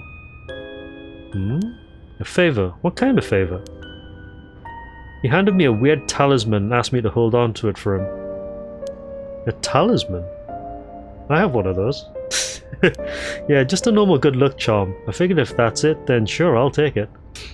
I actually bought one of those from Fushimi Inari in Kyoto. Because there's the full shrine is at the top of the mountain there. And I usually make it a point to walk all the way up the mountain through all of the gates there, which takes about 3 hours, and then buy something at the shrine while I'm up there. I have it with me now. But that wasn't all. Then he told me that he wanted me to look for a talisman Michio Shiraishi had that looked like this one. Michio? What does she have to do with this? Yoshimi had been meeting up and talking with her. While they were together, he noticed that she had a special talisman or something. But apparently Michio always avoided the subject. A talisman that Michio had. Yeah, I've bought quite a few while I'm up there. I still have the good luck one, like I usually carry that with me. It's in my messenger bag. He knew that I knew her, so that's why he asked me, he said. Could there have been something that Michio couldn't tell even the police about? I know things at home were a little complicated. From what I heard, Michio was keeping her mouth shut about what Jonuichi was doing to her. Hard to talk with the cops when someone's got dirt on you. I didn't squeal on anything about Michio either. Michio, what is it that had such a strong grip on you? So basically, Yoshimi didn't just have his eye on Michio, but her talisman too. But after she died, he didn't know where it ended up. So since I knew her from school, he wanted me to look into it for him. Is there something special about the two talismans? Wonder why he gave it to you. Hell if I know. When I looked inside it, there was just a weird, kinda grimy scrap of wood. So you've seen inside it. But from the way he was acting, it seemed important to him somehow. But to be honest, what he was asking is such a pain in the ass, I figured he had to be serious about it. Oh, and since he died right after that, yeah, he even said to me, if anything happens to me, take those two talismans.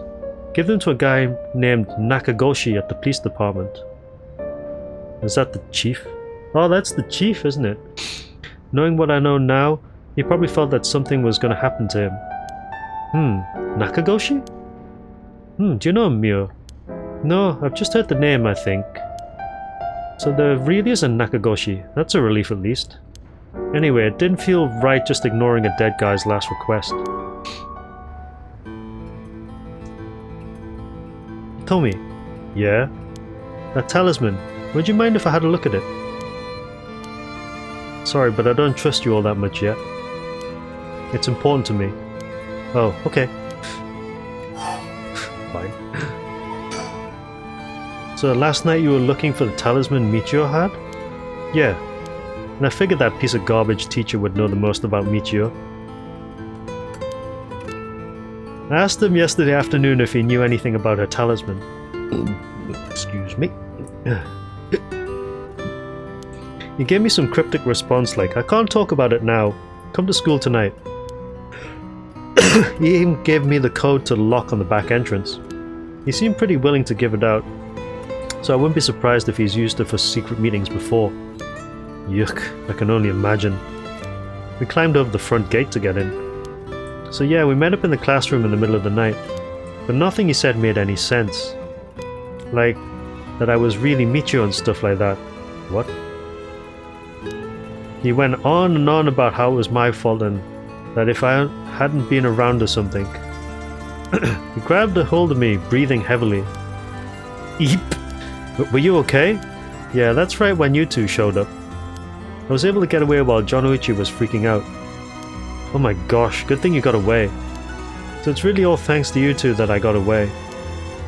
But I didn't get any info about the talisman, so the whole thing was sort of a bust. Afterward, I was wondering what you two were up to, so I hid nearby.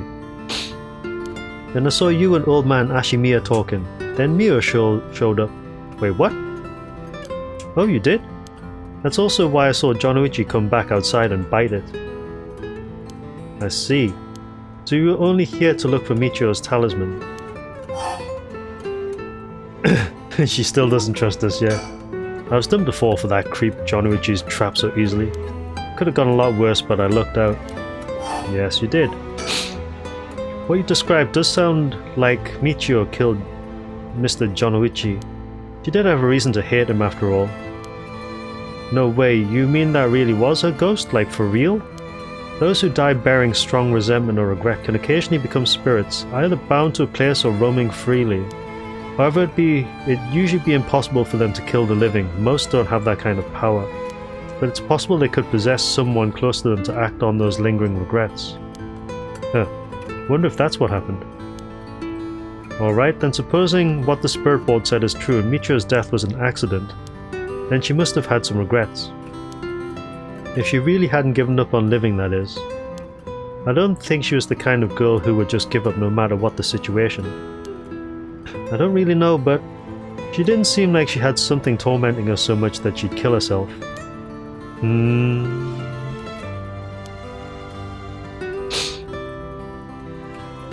And that's all I know. Happy? Still gotta look for the talisman. Sure. Thank you, Hitomi. Oh, if you two find out anything about Michio's talisman, we'll be sure to let you know. Thanks. Oh, can we get your contact info, where we can normally find you? Right, I'm not home most of the time. I'm usually at a friend's place. Here's the phone number. Beep beep boop boop. Thanks, we'll call her if we need to talk with you. And, what is it? You're easier to talk to than I imagined. I was kinda scared at first, but not anymore.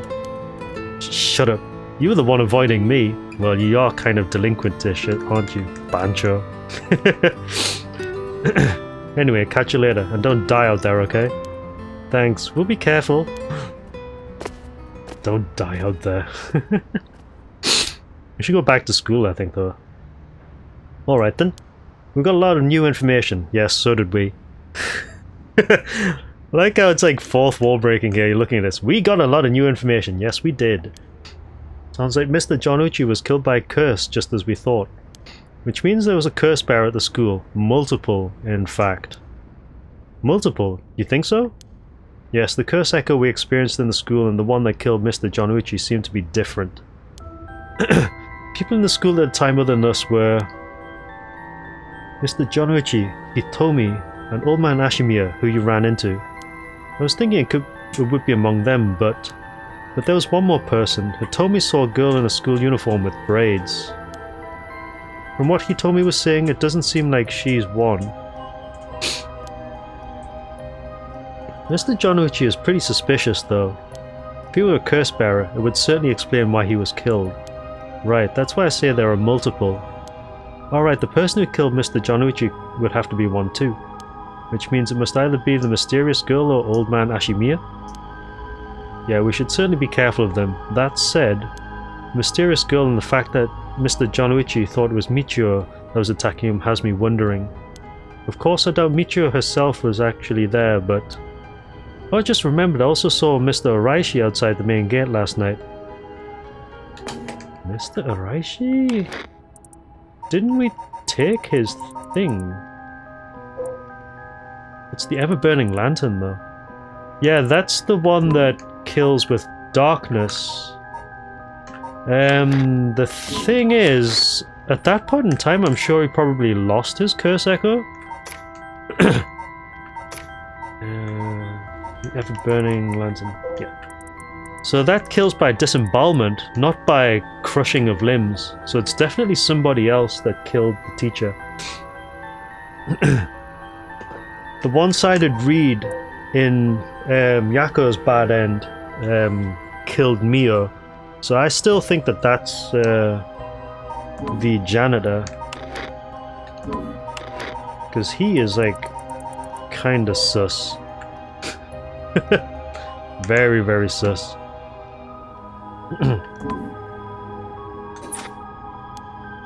You did? It's likely he's involved with the curses given that he's the one doing research on the rite of resurrection. So we'll have to be careful of Old Man Ashimiya and Mr. Araishi. I want to believe that not all curse bearers will be hostile, but... As for what to do now? I'd like to find who is responsible for the Feast of Shadows that set this off and how they did it. I don't think we'll be able to end this without stopping it at its source. Huh, that makes sense.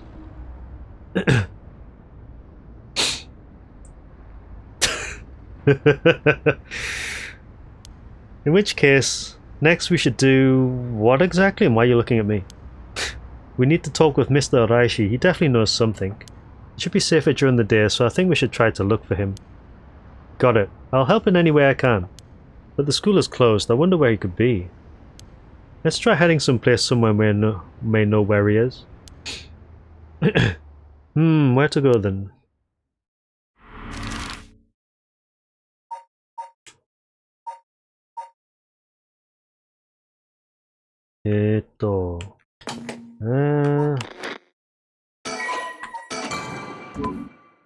Feels like I could get this wrong. Let's just go back to school to start with.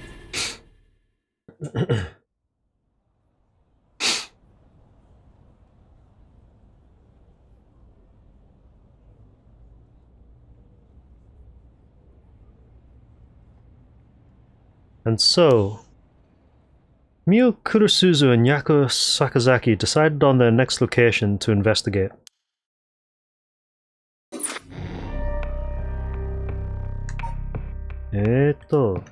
So these are suspended, I guess, by the look of it.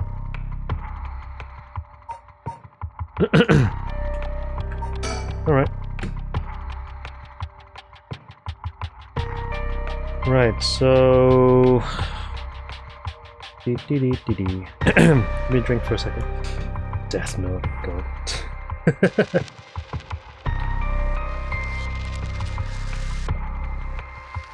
Throughout the night, Richter continues to gather information about the curse stones, while Haraway lies awake until dawn, preoccupied by the prospect of bringing her lost child back to life. Oh my God. Pretty long game, this one, though. Longer than expected. Especially since I'm narrating. Good morning, ma'am. How are you feeling? Oh, he's alive. Nice. I'm fine. I hope we can make good progress today. How's your curse stone looking? I haven't felt anything from it since sunrise. Interesting. It's possible that its powers can only be unleashed at night then. That aside, why are you so late this morning? There are unfortunately some things that can't be investigated while the world slumbers. But I did get some research done in what limited time I had. Very well, let's talk. Just as soon as I look around... The town is beginning to wake up once more. The clamour of society can be heard from beyond the garden gates. Like any day, a cloud of pollution drifts out from the industrial area. Cough cough.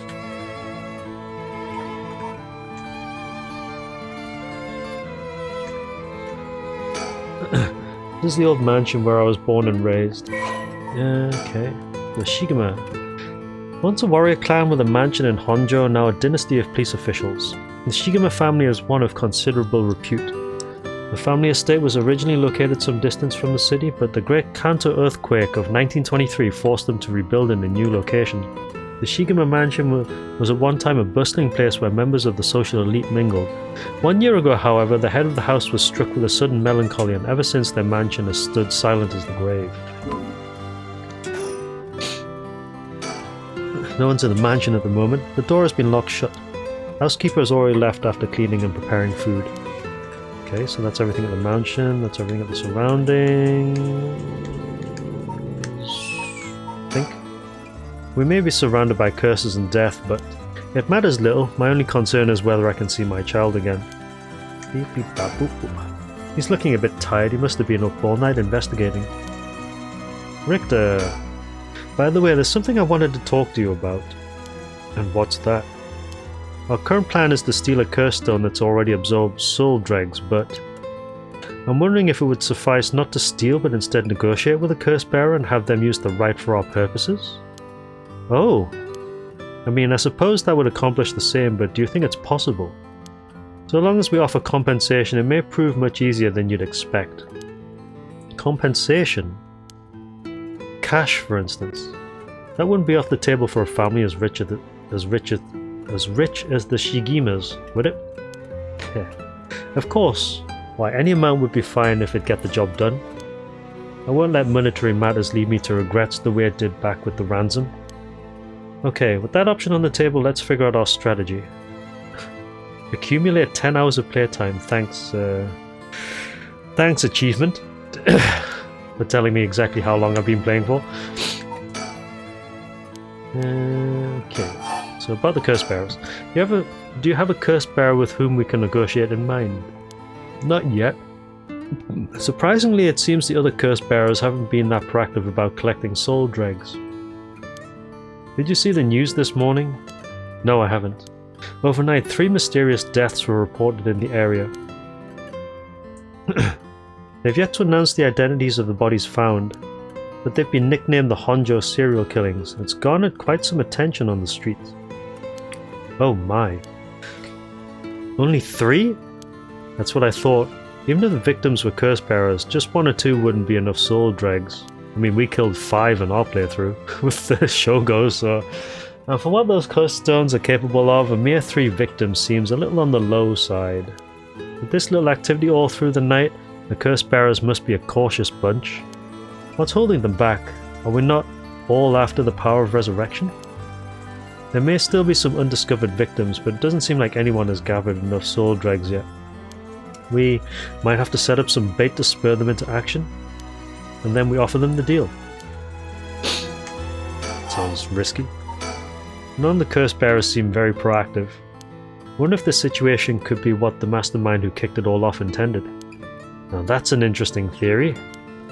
You think there's someone behind this all? You mentioned hearing an agonized voice telling you to kill when you first obtained the curse stone. That doesn't sound like a coincidence to me. Someone agitated the curses in this area on purpose, and they are likely after the rite of resurrection as well. So you're thinking this person is not one of the curse bearers? Got a sharp mind, ma'am. Though it might seem obvious for the mastermind to become a curse bearer and collect soul dregs if they were after the rite, this would be very risky since as a curse bearer they themselves would become a target. So it'd actually be more convenient for them if the curse bearers moved less aggressively. That's right. But despite that, they've been inciting the curse bearers to commit murders. Why? Let's consider this. What if the mastermind isn't trying to collect soul dregs themselves? You mean their intention was also to steal the souls while the other curse bearers compete with each other from the start? Sitting back and observing from the sidelines is the safer course of action. Which is why I figured it best for us to attempt the same strategy. So how should we do it? She seems disappointed. There's still reason to suspect the mastermind could be a curse bearer themselves. To be honest, I want to keep my distance from whoever it is. There's no telling what kind of power they might possess. Whether our aim is to negotiate or steal, we'll have to outpace the mastermind in making contact with the other curse bearers. How did you suppose we do so? At this point, all we can do is search. You're not thinking very hard, mate. There's a mastermind inciting the curse bearers to collect soul dregs. Can we be sure there even is a rite of resurrection? Good question. The rite could be nothing but a myth fabricated to spur the curse bearers into action. Seeing it might be for naught, do you want to give up, ma'am? Never. Understood. After all, we'll never know the truth unless we see it for ourselves. But we'll do it without using the curses ourselves. He's trying to be a good boy, isn't he? By the way, I met a few people who seemed like potential curse bearers last night. I did some investigating into all of them, but I only managed to get detailed information on 2. You're quick? I suppose that's to be expected from an investigator extraordinaire. I appreciate the flattery. First, there's Ayame Tono. Aha! The girl we talked to before, though she isn't a curse bearer herself. She's a student attending Tokyo University of Art. She currently lives alone in an apartment near Midoricho Park. You even determined her address? Excuse me. You even determined her address. You're not one to be underestimated, Mr. Investigator Extraordinaire. I called every single university with ukiyo-e in the curriculum, pretending to be her parent. I went around to check on her place on the way here. It doesn't seem like she's returned home last night. I'm worried she might have run into some trouble. Didn't you attempt to follow her last night? I'm embarrassed to say, but I couldn't. She shook me. Couldn't keep track of her. And here I thought you were an investigator extraordinaire. I'd like to learn more about her, but it would take some time. She is planning to steal the curse stones just like us. It's best we act carefully around her. Next is the tall man who was dressed in black. I met him near Kinshicho. He stood out with the way he dressed. I managed to get some good information from him. Impressive. What can I say? Oh, him. He works as the secretary of Hihaku Soap's chairwoman. I believe his name is Takumi Yumioka. The Hihaku Soap's headquarters and factories are both located in Honjo, correct? Yes, they've been here for a while, but it's only in the past 10 years that the company has shown significant growth. I remember seeing the chairwoman on the news a few years back. She seems to be very shrewd. With the increase in sales, I assume she'd want her factories running at full capacity. But with the harsh restrictions against industrial waste, a lot of the factories with older equipment had to be shut down. That's right, every 10 years, even 10 years ago, there were many complaints about chemical plants dumping waste into the river.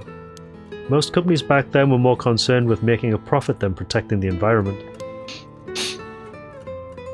I wonder what a man working for such a company would have been up to in the middle of the night. On the way here I stopped by the company's headquarters, but they hadn't started for the day. I should have better luck later. Let's hope you will.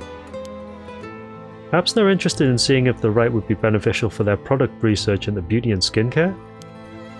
Ha, now that's an interesting thought. But unlikely. I ran into one more suspicious young man last night. This one seemed to be out collecting soul dregs, right? Indeed, I couldn't get a good look at him though, and I couldn't gather enough intel to properly identify him. That's Araishi, isn't it? Well, that's a shame, but I can make an educated guess. Oh?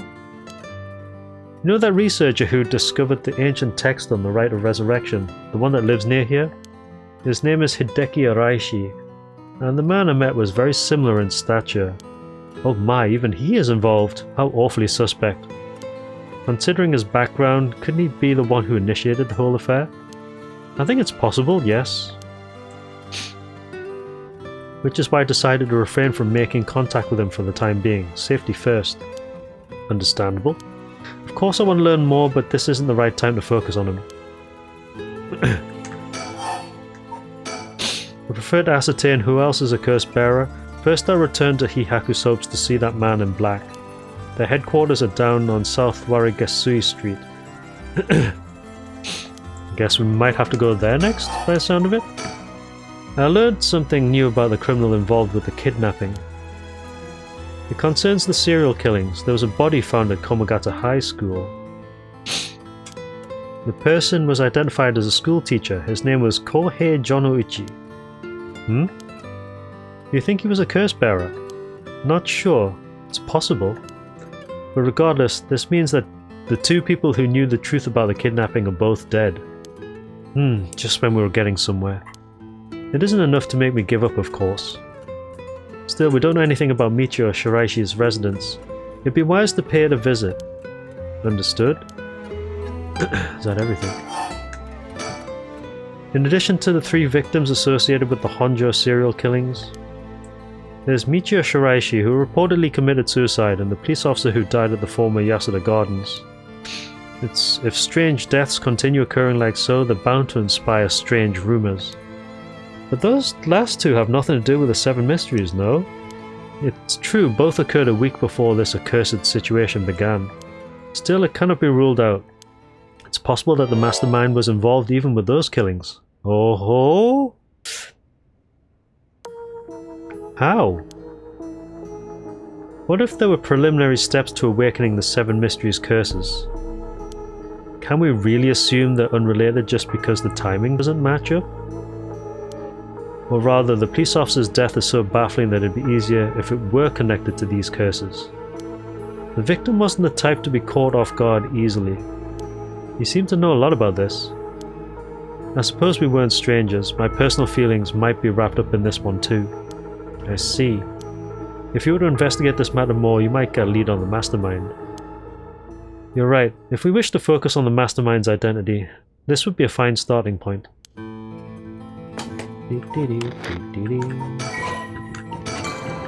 Lots and lots of talking. We might even discover more deaths related to the curses on the way. We should pay attention to today's news. Well, that's all I have to report. Shall we continue with our investigation? Yos. What do you want to do? If you still can't use the curse stone, taking a walk should be a fine place to start. Right, let's go together. I want to see what's going on for myself. In that case, I trust you to decide on where we should go, ma'am. You said something about going to the factory on South Warigasui. Where should I go to begin my search? Which places have stood out to me the most so far? South Warigasui. What was that? At the school. In Doricho. Let's go to this one here.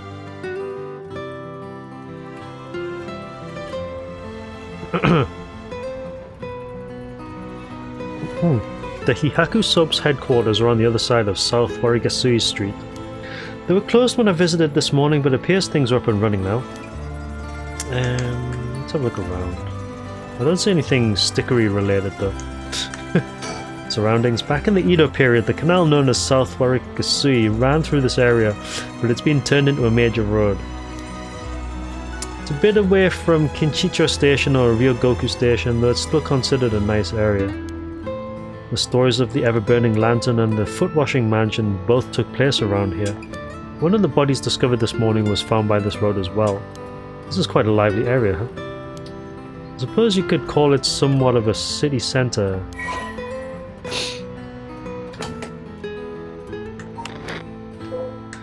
Warigasui partitioning ditch refers to a waterway dug down the middle of a road so as to divide it. At the dawn of the Edo period, the Honjo district was little more than a collection of suburban rice farms. As the area became more developed, the South Warigasui was excavated in order to drain rainwater into the Yokojiken River to the east. Though it served the people long and faithfully, it was converted into an underground culvert at the beginning of the Showa era. In the present, no trace of it remains on the surface but the street that bears its name. Okay. No, the stickers are obviously slightly more pronounced if you look around for them, but we can't really explore that much in this area, so I don't think there will be anything here. Tells me he barely slept last night, and yet he seems to be brimming with energy. Was I too that resilient at his age? Perhaps it's what sets apart a detective from the rest. There's people standing there, though. I saw somebody standing there. Like, watch. Unless it's just someone that pops up every so... No, there it is.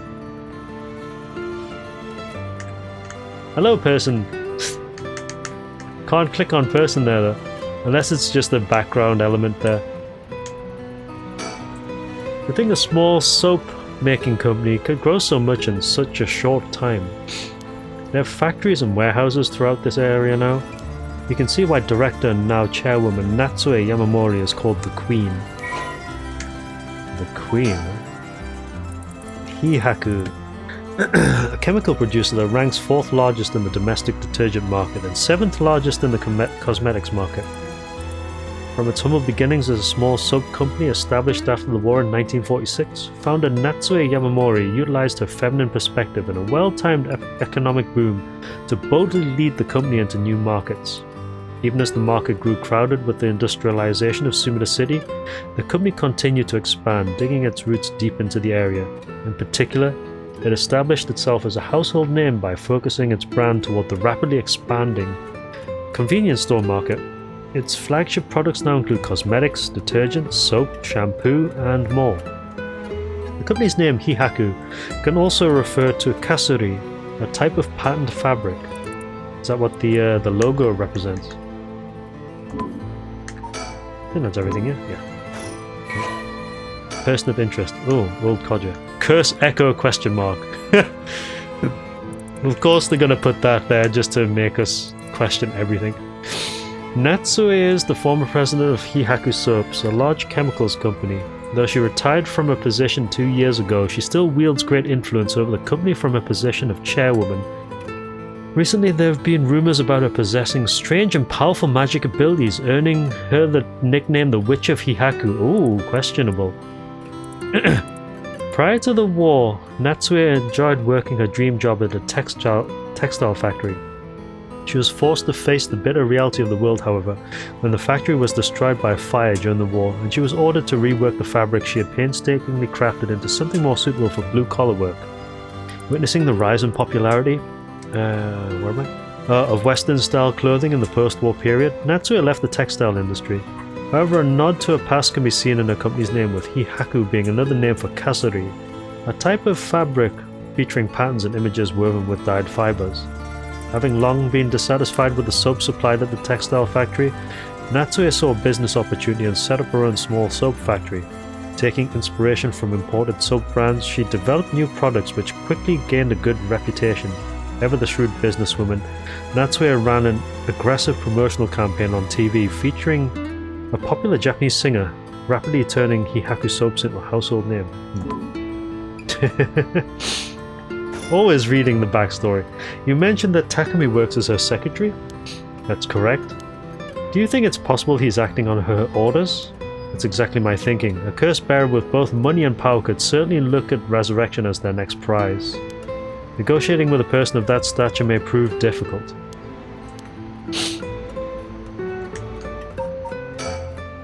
So an influential person at Hihaku Soaps is potentially a curse bearer?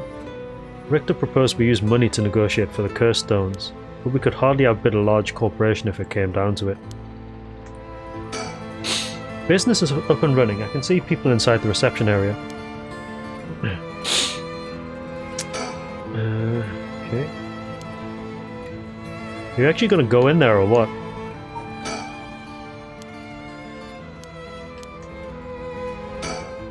First, I need to confirm whether Takumi is the man I ran into last night.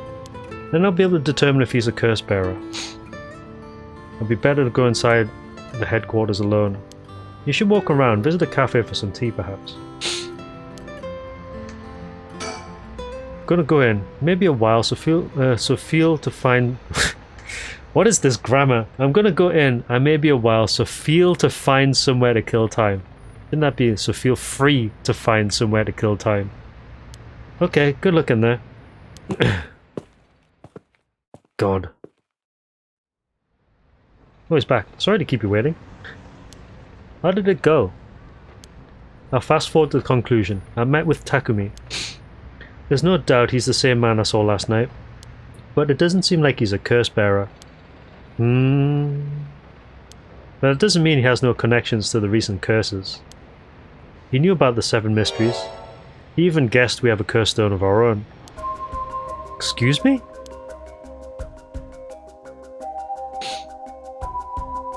I tried to approach Takumi about a fallen item after I ran into him last night. However, you said your name was Richter, correct? I have a favor I'd like to ask of you. I'm hoping you would hand over the curse stone in your possession. Curse stone? What are you on about? There's no need to play dumb with me. In fact, there's no time for it. I had all the same reason you did to think you were a curse bearer last night. And your arrival here only confirms it. You're a curse bearer, no? You're right, we lack time. I confess, I am a curse bearer. I possess the curse stone of the haunting clappers. I'm glad to hear the truth. Finally, this conversation is worthwhile. It is a dangerous item you hold. Give it to me. My company will take the responsibility to dispose of it. Quote unquote, dispose of it. I don't know the sub-business specialized in scrubbing curses clean. It is the prerogative of Miss Yamamori. Is that so? Assuming you've obtained the curse, you understand the power it involves, no? Miss Yamamori possesses supernatural powers akin to those of a god. She also has a deep love for this land, having transformed it from the pile of dirt it once was to the home of our headquarters.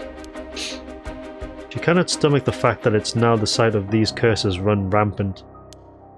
So you're telling me the Queen of Hihaku is a real-life witch? She wouldn't appreciate being called that, mind you. There's a sorcerer by the name of Suigen Gamyodo who's gallantly working behind the scenes, exorcising spirits and the like. Go on. That being so, there have already been instances of the dead coming back to life. Do you understand the urgency of this matter? Really?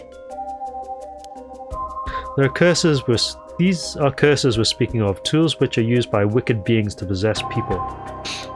The rite of resurrection is nothing but a fabrication meant to seduce the curse bearers into unspeakable action. If you truly understand what I'm talking about, you must hand over that curse stone at once. Very interesting. With that said, just how many curse stones have you acquired so far?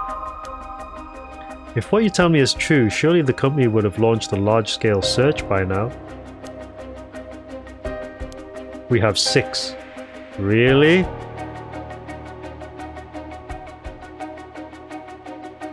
At this point in time, you have 6. 6. Whoa, I can rest at ease then. And here I thought I was at risk of being cursed. Seems we're on the same page. If that's the case, you should hand over your curse stone immediately. Sorry to disappoint you, but it's not actually in my possession at the moment. Considering its importance, I've been keeping it in hiding. Really now. And I'll accompany you while you retrieve it. I'm sorry, but I've got something important to attend to, but I promise I'll return with it later. Very well. Then you won't refuse to provide your address and telephone number, I presume? How prudent of you. I'll oblige.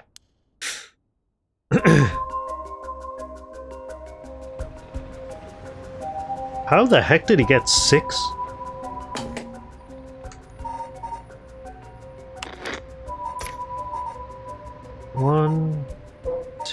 3, 4, 5, 6, 7, 8, 9. I think it's a bluff. He can't have got 6.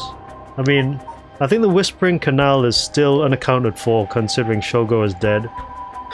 And the Fool's Procession is in the possession of Yako.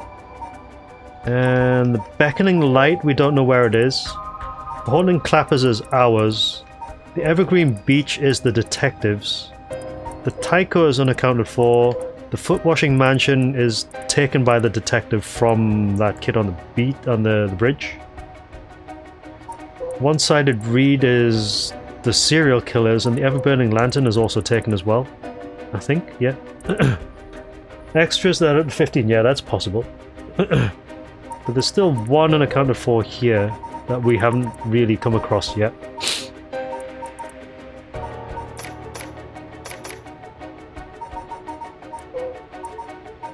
Yeah, but it doesn't say that he has them. It just says who has them. And we know that at least 3 of them are still in possession of the people who had them originally. So the Fool's Procession, the Yako still has it. Haraway still has the Haunting Clappers, and Tetsuo still has the Evergreen Beach, including the other 2 as well at this point. So unless the detective lost them somehow, he can't possibly have 6. The extras probably, and that means that this list only involves what we see in the game, rather than the other, the other 6 on the list. Sus. And that's how it went. So they aren't after the right after all. I wouldn't be so quick to trust him. Oh? I believe we're dealing with a master in deception. He may well have made up a story to convince us to part ways with our stone. I think he was lying about having procured 6 curse stones as well. Like, really? 6? That's excessive. Well, now I feel gullible. The company is plotting something. I wonder what they mean to do with the curse stones. He seemed rather desperate to get a hold of ours, despite us not having collected any soul dregs. Perhaps the people at Hihaku are the masterminds behind the curses being unleashed. Because the chairwoman's a witch? I wonder about that too. If she really were that powerful, would her secretary have divulged that information so casually? Takumi was either making it up as he went, or he's trying to spread a rumor. What purpose would he do that? Recently, people have been caught up about the occult more than ever before. If word spreads that Hihaku's chairwoman has godlike powers, she could very well benefit socially and politically from that mystique. That's unsettling.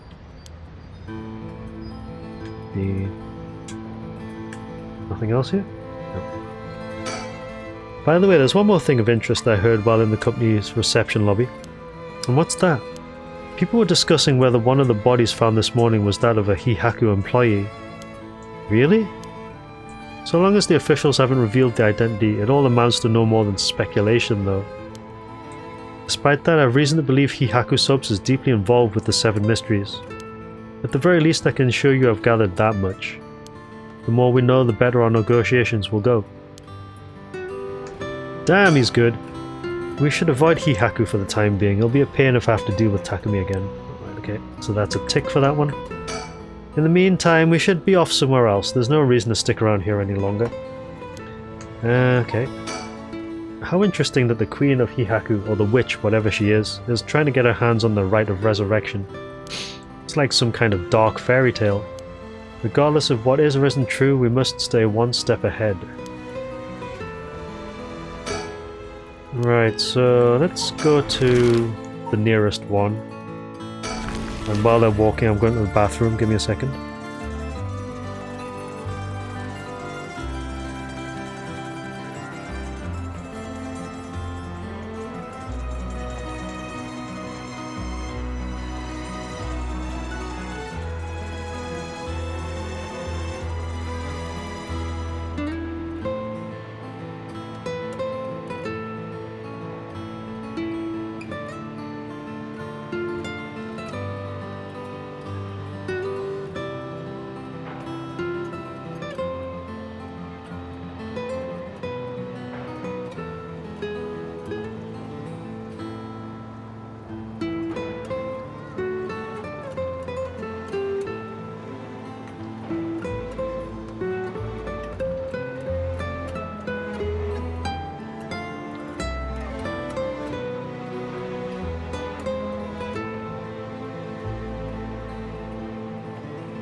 And I'm back. Just give me a second. Yeah, this is getting pretty interesting now that we've finished basically the first day.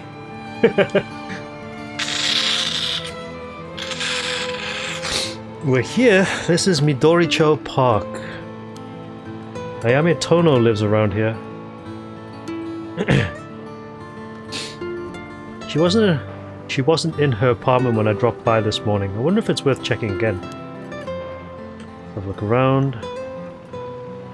This place is connected with the story of the Taiko of Tsugaru.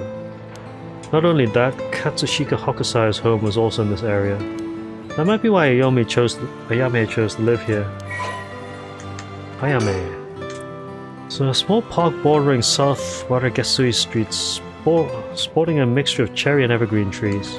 Though unremarkable in most respects, its small playground always attracts a number of children come evening. While no trace remains in the modern day, it stands on what was once the site of the Tsugaru estate.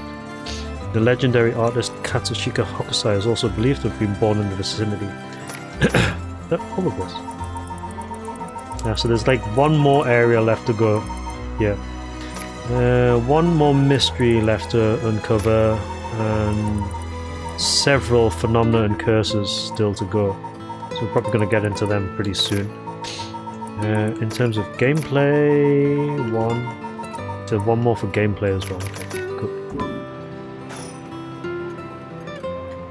Surroundings. But everything for surroundings, is it? Trees. It's always heartwarming to see children playing in the park. Richter seems to like kids, perhaps because we're on the same wavelength. Okay. We won't get much done standing around here. Why don't I go and check out Ayame's apartment? You don't mean to speak with her, do you? No, I prefer to get an idea of what she's been up to. I'd like to see whether she's been home or not, just to potentially get a trace on her movements. Then be my guest. Okay, I shouldn't be long. And he's back. I'm back, ma'am. So, nothing? I'm afraid so. She still hasn't returned. However, I noticed a few people who seem to be related to the police force keeping a watch in the area. I don't know if they've got eyes on her apartment, but they do appear to be watching the building it's in. Interesting. You've got a sharp eye to have noticed them despite them being so covert. What can I say? It's part of my job. However, it meant I had to refrain from knocking on her door looking through her windows. I wasn't able to check her electric meter or mailbox either, unfortunately. You're planning to go that far? Yes. We won't make much progress sticking around here. So I guess we can't do anything here then? Doesn't look like there's anything else here, I think. What a waste of time, we should move on quickly. Yeah, so move to... Let's go to the school.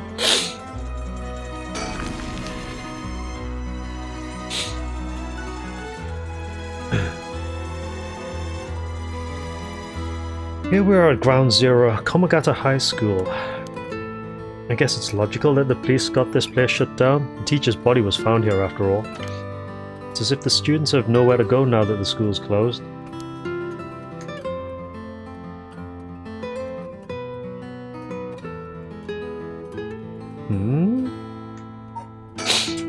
The news has attracted a bunch of curious onlookers, huh? That works in our favor. The more people around, the better we can blend in. Yeah, that usually works.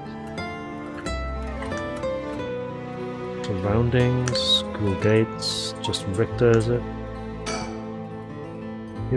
He appears to be wary of those police officers. Maybe the police really do have something against private investigators, just like in those detective novels. I kind of actually showed you whatever it was behind there.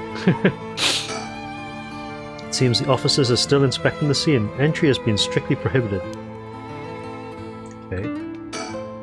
This place is said to be connected with the story of the Fool's Procession. I would be surprised if a curse bearer decided to turn up. However, I need to find out if that teacher was a curse bearer or not. I expect the police to be baffled since they don't know about the curses. I can ask around and see what the students have to say. Inquire.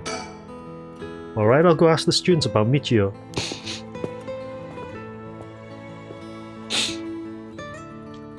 I'm back, ma'am.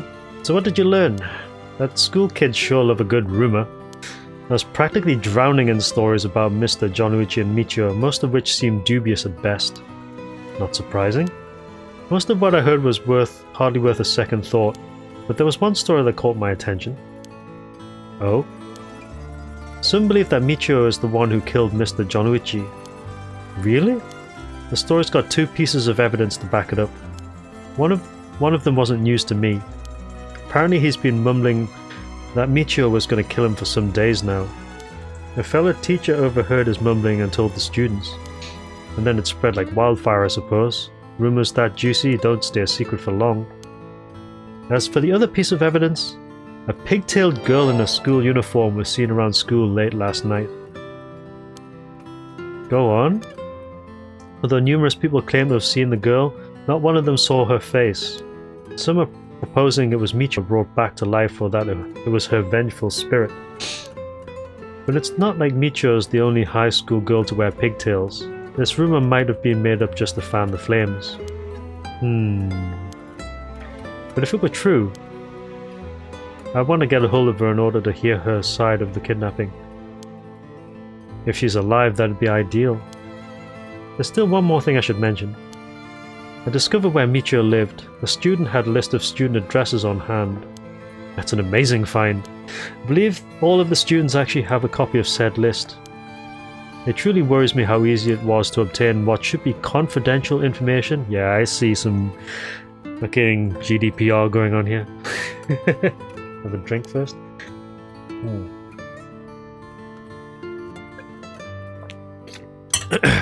Imagine what would happen if that information got into the wrong hands. Well, so far it hasn't, no? Sure, let's hope it stays that way. In the meantime, it's now possible for us to visit Michio Shiraishi's house. Yes, it is possible, but maybe those detectives are there? Probably. I can imagine the students are uneasy after learning of the murder. It may do them well to stay home for some time, if not for fear of their safety. The police are probably too wrapped up in solving the case to be concerned about the students' mental health. You can see that. Oops, some school policies could use some rewriting, especially those handling the students' personal information. That's right, I don't want a student being kidnapped on the way back home ever again. I expect criminals to grow more cunning as time passes. There may be times where the authorities can't keep up. That's where outlaws such as myself come in. What's this about? Actually, just forget I said anything. This guy. Yeah, so that's everything we've talked about then. Michio's home. I'd expect the family might be able to tell us more, but it's a hard topic to bring up so soon after her suicide. However, it's normal for a high school girl to keep things hidden from her parents, especially if it involves criminal activity. Criminal activité?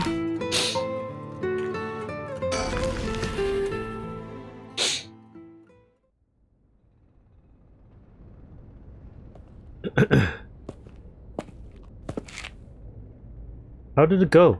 I went to visit Michio Shiraishi's family home, however.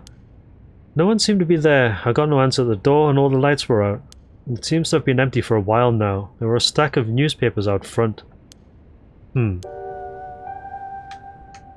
It's a bit quiet over here. It is a residential area after all. All these rundown row houses really scream working class, don't they? Do they? I've never liked these messy and cluttered back streets. They give me the jitters every time. Reassuring to have someone as strong and tall as Richter accompanying me. He looks so unfazed.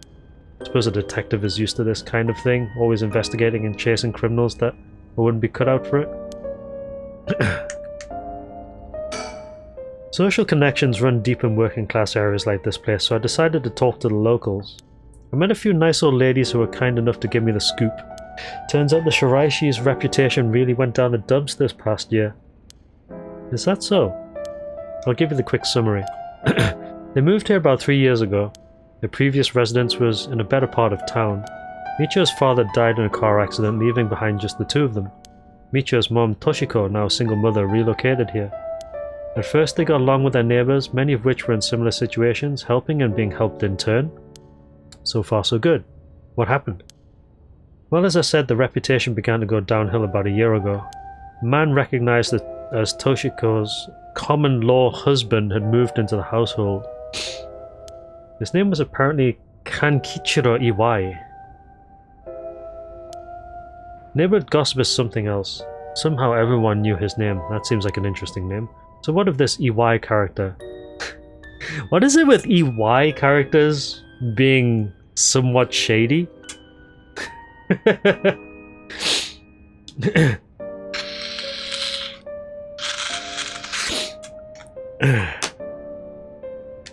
He was apparently a vulgar fellow with a criminal record. He was prone to violent outbursts. The neighbors often heard screams and shouting coming from the home. The neighbors took particular notice of Toshiko's screams, pleading with him to not hit Michio.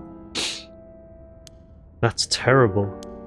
As if it wasn't unsettling enough, every night the neighbors also began to hear an eerie chanting. As if that wasn't unsettling enough, every night the neighbors also began to hear an eerie chanting. I wonder. Through this, the shiraishi standing in the neighborhood plummeted rapidly. Toshiko was often seen covered in bruises and wounds. She stopped responding to her neighbors. She would just turn the other way when greeted. They kept their storm shutters closed even during the day and effectively shut themselves away from the entire community. Sounds horrible. Why didn't the police step in and do something? Unfortunately, under our current laws, the police aren't allowed to get involved with domestic disputes. It's awful. Then Michio reported he killed herself. Things only got worse with Iwai, and Toshiko was admitted to the hospital for physical and mental abuse. Ever since, Iwai hasn't returned to the home. Many locals expressed sympathy for Michio's circumstances, but just as many were fed up with the shirashis entirely, and seemed relieved that the things finally quietened down again. That's pretty awful. Seems they were still considered outsiders even after 3 years of living here. I don't understand it. Why would Toshiko have gotten involved with such a brutish good-for-nothing in the first place? I've heard many stories where one partner's personality does a complete turn after entering a relationship. After her first husband's death, Toshiko's financial situation had also taken a turn for the worse. She was determined to send her daughter to a good high school. It's possible she fell victim to sweet promises. Life can be tough, I suppose. You don't seem moved by the story, ma'am. That's fine. People have all kinds of stories. Hey, we got an achievement for all of the persons of interest. Kankichiro Iwai, curse echo question mark, the common-law husband of Michio Shiraishi's mother, Toshiko Shiraishi. Kankichiro started coming and going from the Shiraishi's household a little over a year ago. It seems he has served some time in prison, but the details are unknown.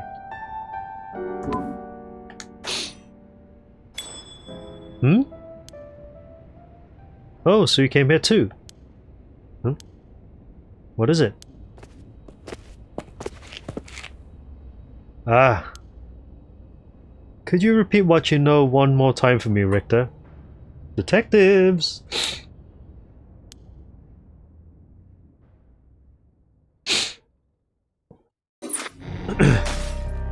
So we can't continue with Harue's playthrough. It's getting longer. The chart is getting longer now. Here's me thinking we were done pretty soon, and now it's just getting longer and longer and longer. Great. Okay, so let's go and speak with the detectives then. And fancy sushi. Right.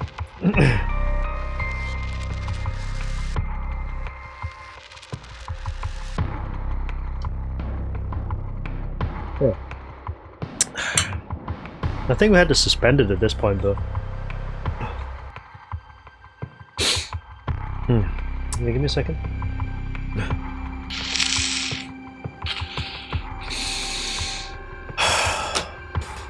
Okay. Well, this is gonna be a fairly long playthrough if we've still got like a lot of time to go. That's fine though, it's still pretty early. I expected these games to be pretty long anyway, so it's not like I'm in any massive hurry to like blast through it. We can take our time with it. Try and figure stuff out as we go. It's been pretty interesting though, I think. The stories. Yeah, it's only chapter 2 apparently. So I'm guessing there's probably stuff that happens at night. Like in the second day probably. Because it started like at night time, midnight. And then it's gone all the way into the morning. Which means that there's probably some stuff that happens tonight as well. In day 2. Alright, okay. Let's go with this. Resume. So start from 9 AM at Komagata High School.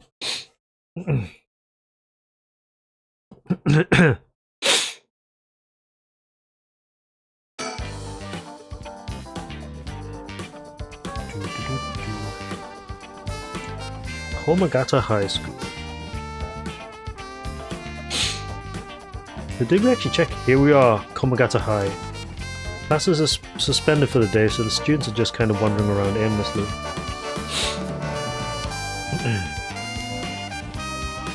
Did we actually go to Michio's? Yes, we did.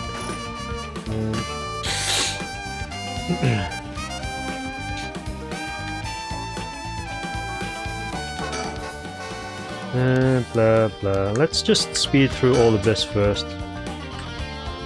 What? Oh, there they are.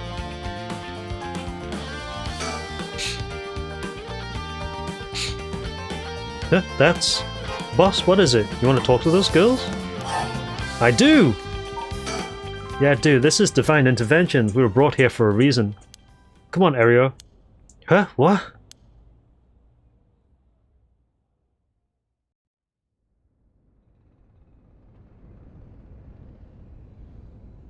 Hey, aren't you?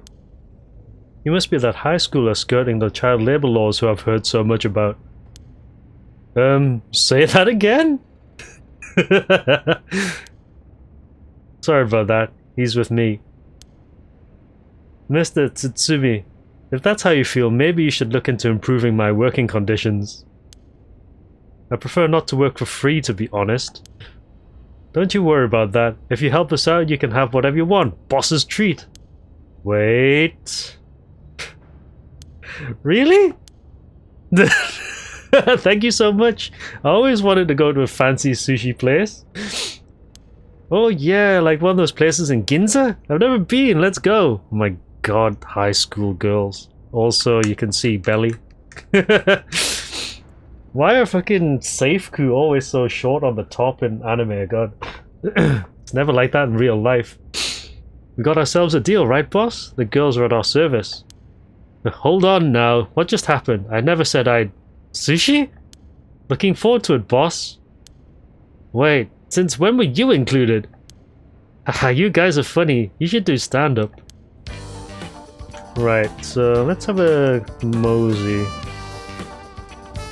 Surprised there are no stickers anywhere, though.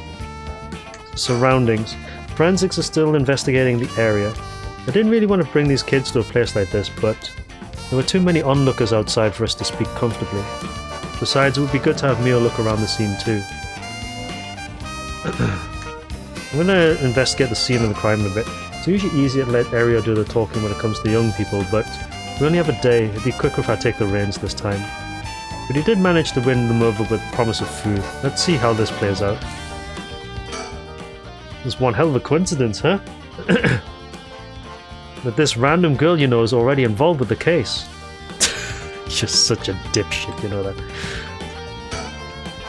Mio Kurosuzu. She's like a disciple of the Paranormal Affairs Chief. I've heard that she helps out with investigations free of charge under the guise of training. Although she's my old boss's protege, she helped me out plenty while I was in Paranormal Affairs. She may look meek, but she's got strong spirit sense, sharp instincts and courage, plus quite the brain to back it all up. That said, I can't help but think there's some kind of darkness following her around. Probably. She's certainly well versed in the paranormal, I just can't get over the darkness. So this is Yako Sakazaki. She was with Mio, could she be a friend? Did Mio finally make a friend? If she did, it would do this old man's heart good. But I better not say that out loud, don't want to make her look bad. You want to talk to me? You'd probably be better off asking Mio. Okay. So how much have you been able to figure out? Well, I know what happened around midnight last night. Yeah, short on the bottom too. Someone invoked the Feast of Shadows, which boosts the power of curses, then brought forth the 7 mysteries of Honjo. That allows even those who do not have the power to cast curses to gather soul dregs for the rite of resurrection. At least, that's my hypothesis. Sounds about right so far. As I'm sure you know, there are actually 9 mysteries, not 7. When the Feast of Shadows was cast, the cursed stones appeared before those who wanted the rite at the locales of the 7 mysteries. We've managed to gather 3 cursed stones so far, including the one I got first, the Evergreen Beach. You got 3 already? Wow! We have the cursed stone of the Fool's Procession. Well, Yako, the girl standing behind me, does. That's me! Yako, the girl standing behind Mio. She does? Is she alright? We could take it off your hands. Well, the Feast of Shadows has no effect during the day, and there's still something I want to find out. Alright, I'll leave the Fool's Procession with you two then. Are you sure that's a good idea? Okay, let me just examine the crime scene as well though. So what's that rope all about? It indicates where John Uchi's body was found. They've moved his body, but this way we still have an idea of how it was found. Yikes, that's a little gross. You can even see how his arms and legs are all... Ugh. Cool it, Ario, you're scaring her. This kind of stuff is a little much for a kid. Yeah, I'm pretty sure she only asked because you were staring at it so intently. Alright, that's enough, Mio. What do you think? I knew it the second I looked at the scene. You're right. Traces of a curse still linger here. Figured as much. Does that mean John Uchi was killed by one of the curses of the 7 mysteries? Yes, a strong curse like that always leaves behind a trace. Wow, Mio, you're so calm. Are you used to this kind of thing? I wouldn't say I'm used to it. Just comes with experience, I guess. No, I've heard some stories about you. Didn't you investigate a gruesome scene where someone had been killed by a paranormal attack without even breaking a sweat? Stop it, Mr. Tsutsumi. She's gonna get the wrong idea. Whoa, that's amazing! Mio, you're a professional. You think? Totally, you're cool even in the face of death. That's awesome. When you put it like that, I'm not sure how awesome it is. So a curse was used here, which means the curse bearer must have been on the scene too. Yeah, so you can't actually... You can't get a check mark for that apparently. So I guess we have to keep talking to Mio for a bit. Thank you, please collecting all the other cursed stones. I'll be looking for a way to stop the Feast of Shadows. Okay, got it. That should make things go more smoothly. What about the other curse bearers? Have you run into any of them? Well, last night at school... You were here last night? Yes, you see... Huh. You two were using a spirit board? That's so cool! So that's when you ran into the Curse Echo. I'm glad you survived the encounter. Somehow we managed to get away without accidentally setting it off. Curse Echo we saw took the shape of a woman missing an arm and a leg. The one-sided reed. What? A woman missing an arm and a leg, that's... the one-sided reed. The one-sided reed, this is bad. Huh? What's so bad about that one? You idiot, think! The curse bearer of the one-sided reed is... where is it? Fumichika Nejima, he admitted it himself, that's his curse. Oh, that's right. Wait, but if that's the case... Nejima might have been here last night. But what? I mean, it's possible he was lying to us, but... What? Who's Nejima? No clue.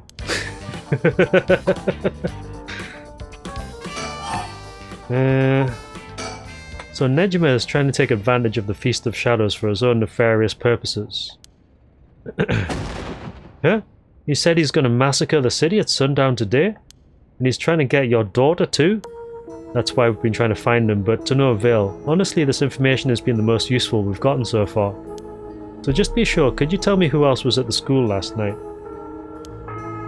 Well, as far as we know, there was Mr. John Uchi and one of our classmates, Hitomi. Don't forget old man Ashimiya. Wait, Hitomi. Do you mean Hitomi Okuda? Second year student? Well, yes. Why? Boss? So she was here last night. I saw he told me earlier, though, and she didn't seem like a curse bearer to me. You did? Did you talk to her? Yes. Would you mind if we asked you a few questions about that? You told me said she didn't want to talk to police because she was afraid she'd become a suspect. I can't tell you anything unless you swear you won't drag her into this. Ah, I see. Don't worry, this is about a different matter. A different matter? You mean about that police officer, Mr. Yoshimi? You know about that? Did Hitomi say something about him? Yes, she did, actually.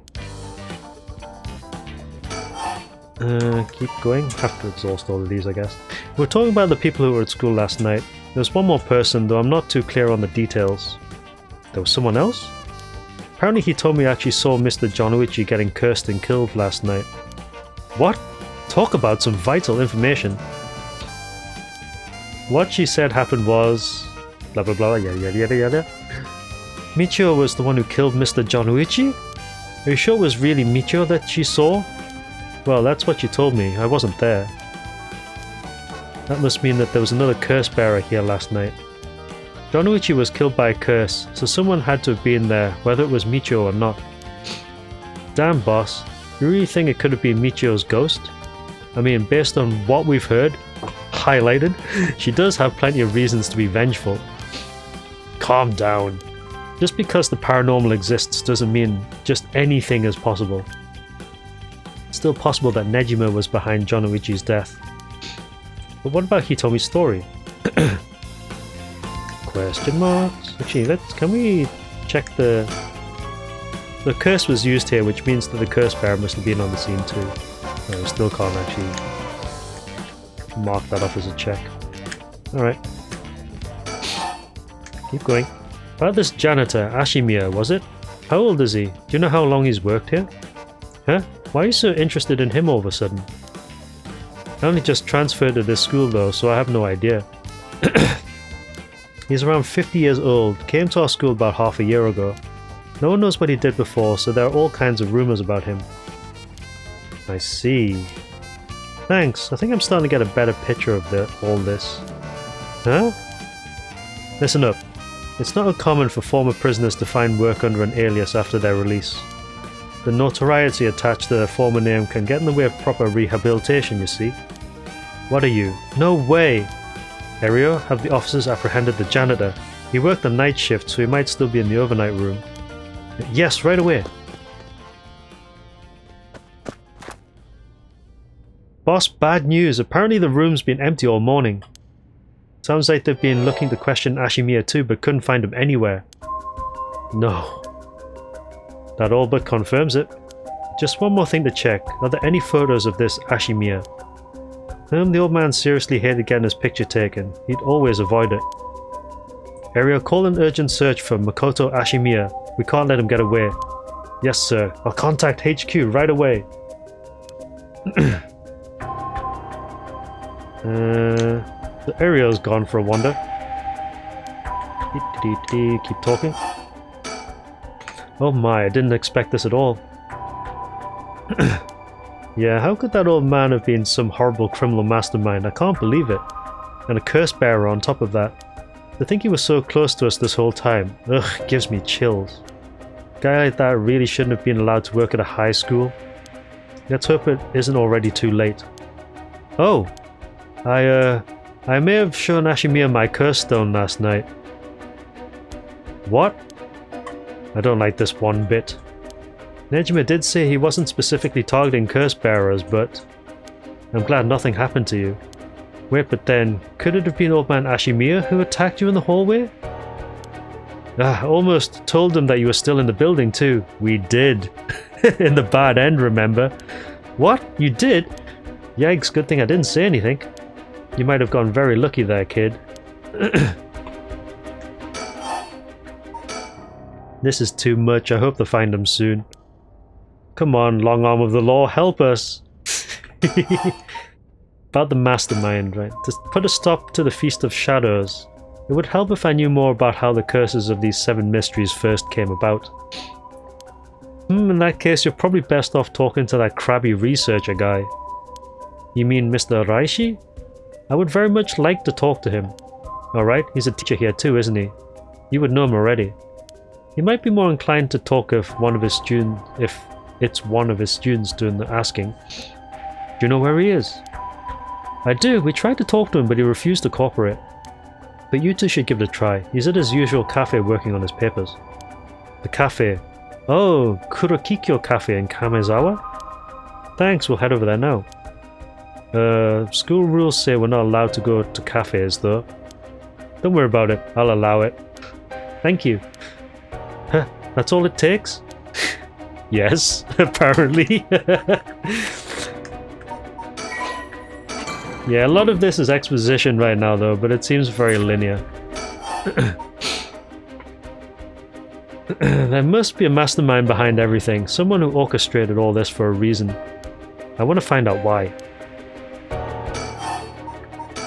Hitomi did say that Mr. Yoshimi entrusted her with something. He did? What was it? Yoshimi gave her a talisman? Yes, apparently he also asked her to look for another one just like it, one that Michio had. What kind of talismans could they be, boss? Doesn't ring a bell. But if Yoshimi was talking about him with his dying breath, they must have been pretty important. Did they find a talisman on Michio where her body was found? I'll check, but if they did, Yoshimi would have had plenty of time to retrieve it before he died. Right. Would you consider giving us Hitomi's contact information? I'd like to talk to her about this talisman. I'm not sure, she never opened up to anyone except Mr. Yoshimi. I'm no good, I was friends with Yoshimi though. You don't seem like too bad of a guy, not all that scary for a cop. But I doubt that'll be enough for her, she really doesn't want to end up becoming a suspect. To be honest, she was even a bit wary of us. Well then. Do you think she'd talk to Yoshimi's fiancé? Haven't they met before? Oh, they have, she had told us about that. Yes, she might be willing to talk to her. Alright, then we better find her fast. You haven't been able to reach her? That's a little worrying. Nope. Mayu Chozawa. We'll let you know as soon as we manage to contact her. Okay, I'll be willing to give Hitomi's contact information to her. Oh right, one more thing. Hitomi told me that Mr. Yoshimi gave her instructions in the event that something happened to him. He told her to give the talisman to Mr. Nakagoshi from the police headquarters. What? So it was a Nakagoshi case? Why would Yoshimi tell her that? Could you check on that? I will, but I don't know if they'll pick up when I call. Is he with Paranormal Affairs Bureau? Well yes, Nakagoshi's the chief, but he's almost never in, so I don't really know the guy. To be honest, I'm not even sure if he exists or if he's just a figurehead. I've never spoken to him myself. All of Paranormal Affairs' cases are referred to as Nakagoshi cases. Jeez, what's up with that? That amulet Hitomi was looking for may be the missing puzzle piece to this mystery. You think? Jonuichi was almost definitely killed by a curse, but I wonder about the exact cause of death. If the curse's origin and the cause of death are connected, it could give us another lead. Look at the scene of crime again. Nope. Still can't finish that one off. What was that thing you mentioned about Michio earlier? Something about a grudge? You know anything about her? What's your relation? I'm a friend. I was actually planning to resurrect her at first. Ah, I see. We gained quite a lot of information from you two. It's only fair we share as well. Tell her, Ario. Alright? Keep in mind that this is just a theory though. Okay? After re-examining the crime scene, Yoshimi concluded that Michio's death wasn't a suicide but a vehicular collision. Wait, what? An accident? Being hit by a speeding truck or van would have resulted in similar injuries. The investigation was ordered by Yoshimi, so it seems he had his doubts about it being a suicide. Huh? A van? Speeding? Seems like she knows. Yako, what's wrong? Are you okay? Yeah, screaming.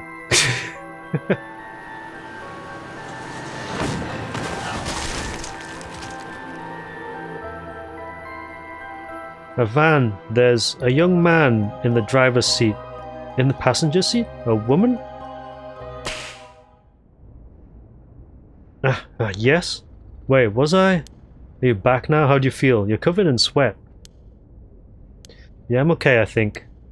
Sorry, I went a little crazy there. No problem, as long as you're okay. That was quite a surprise, though. Yoshimi talked to you about Michio, didn't he? A young man in the driver's seat and a woman in the passenger seat? Yoshimi talked to you about Michio, didn't he?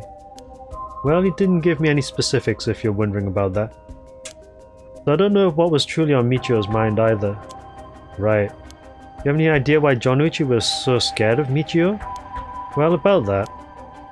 I'm not sure exactly how to put this, but... I see. Well, I half expected it was something like that. Thank you for telling me.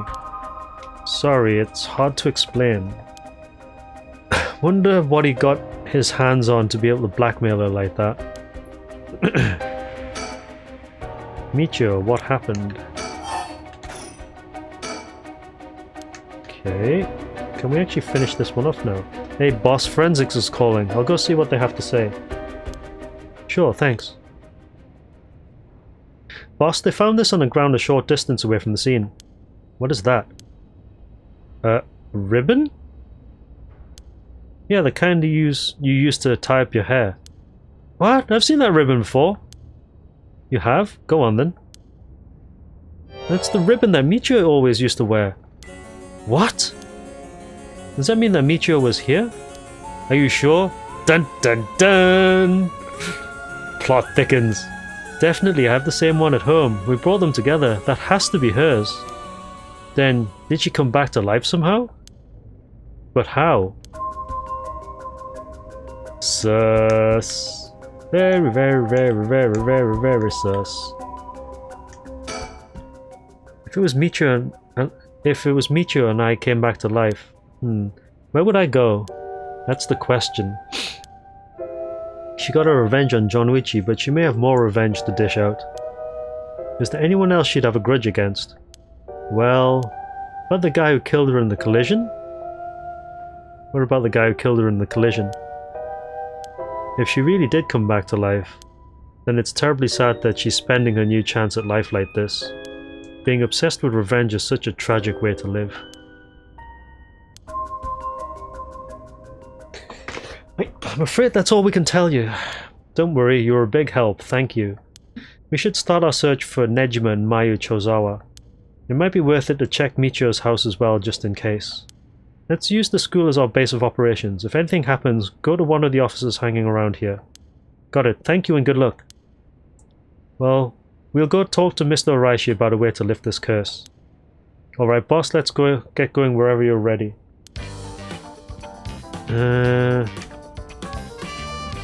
My god, detective music. We'll leave the curse lifting to the girls while we go looking for Nejima and Chozawa. There's also the matter of Yoshimi's talisman. But we won't get anything done staying here, we better get a move on.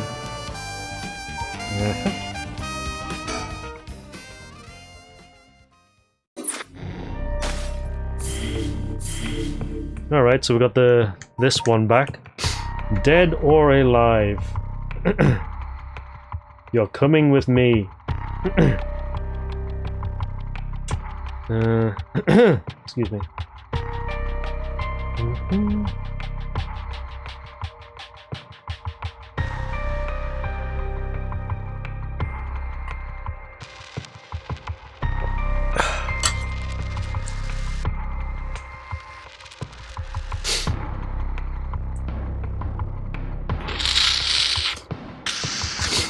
Right.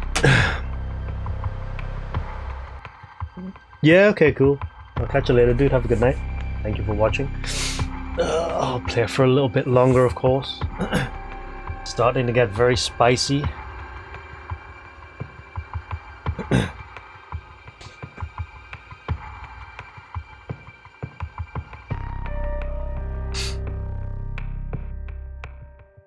Screen on what other route snapped? What, this one?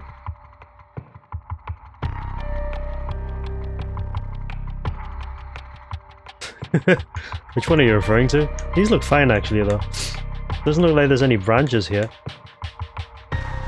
On Yako's where we're on cops. What, this one or this one?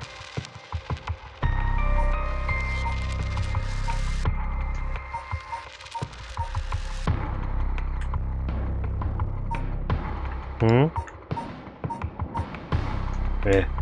Right. What, this one? I think this is fine. If they're cracked, it means it's done, I'm assuming. I don't think there's any other way we can do this.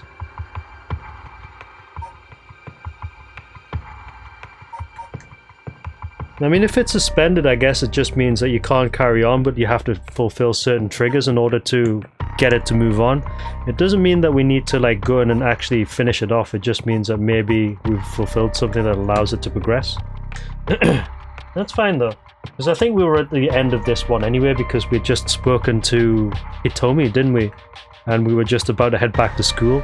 When we head back to school, that's when this happened, and we bumped into the detectives, and now we've split off again into these. So it's all of these are basically linked together in some super convoluted way.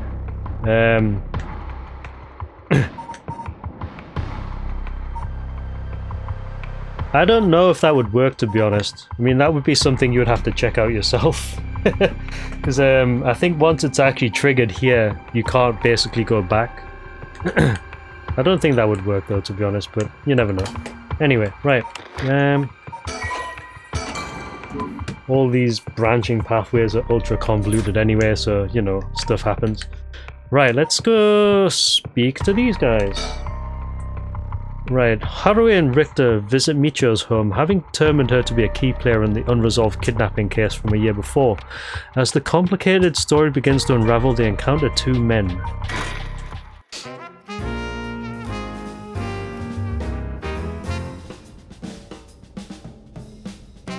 Police music. Ma'am, allow me to introduce one of our country's most elite detectives. My name's Jun Eryo. I'd hardly call myself elite, but either way it's nice to meet you. This here's the brilliant Chief Inspector Tsutsumi, and yes, he's just as rough and tumble as he looks. Sometimes I really don't know if you're complimenting or putting me down. So you two are detectives.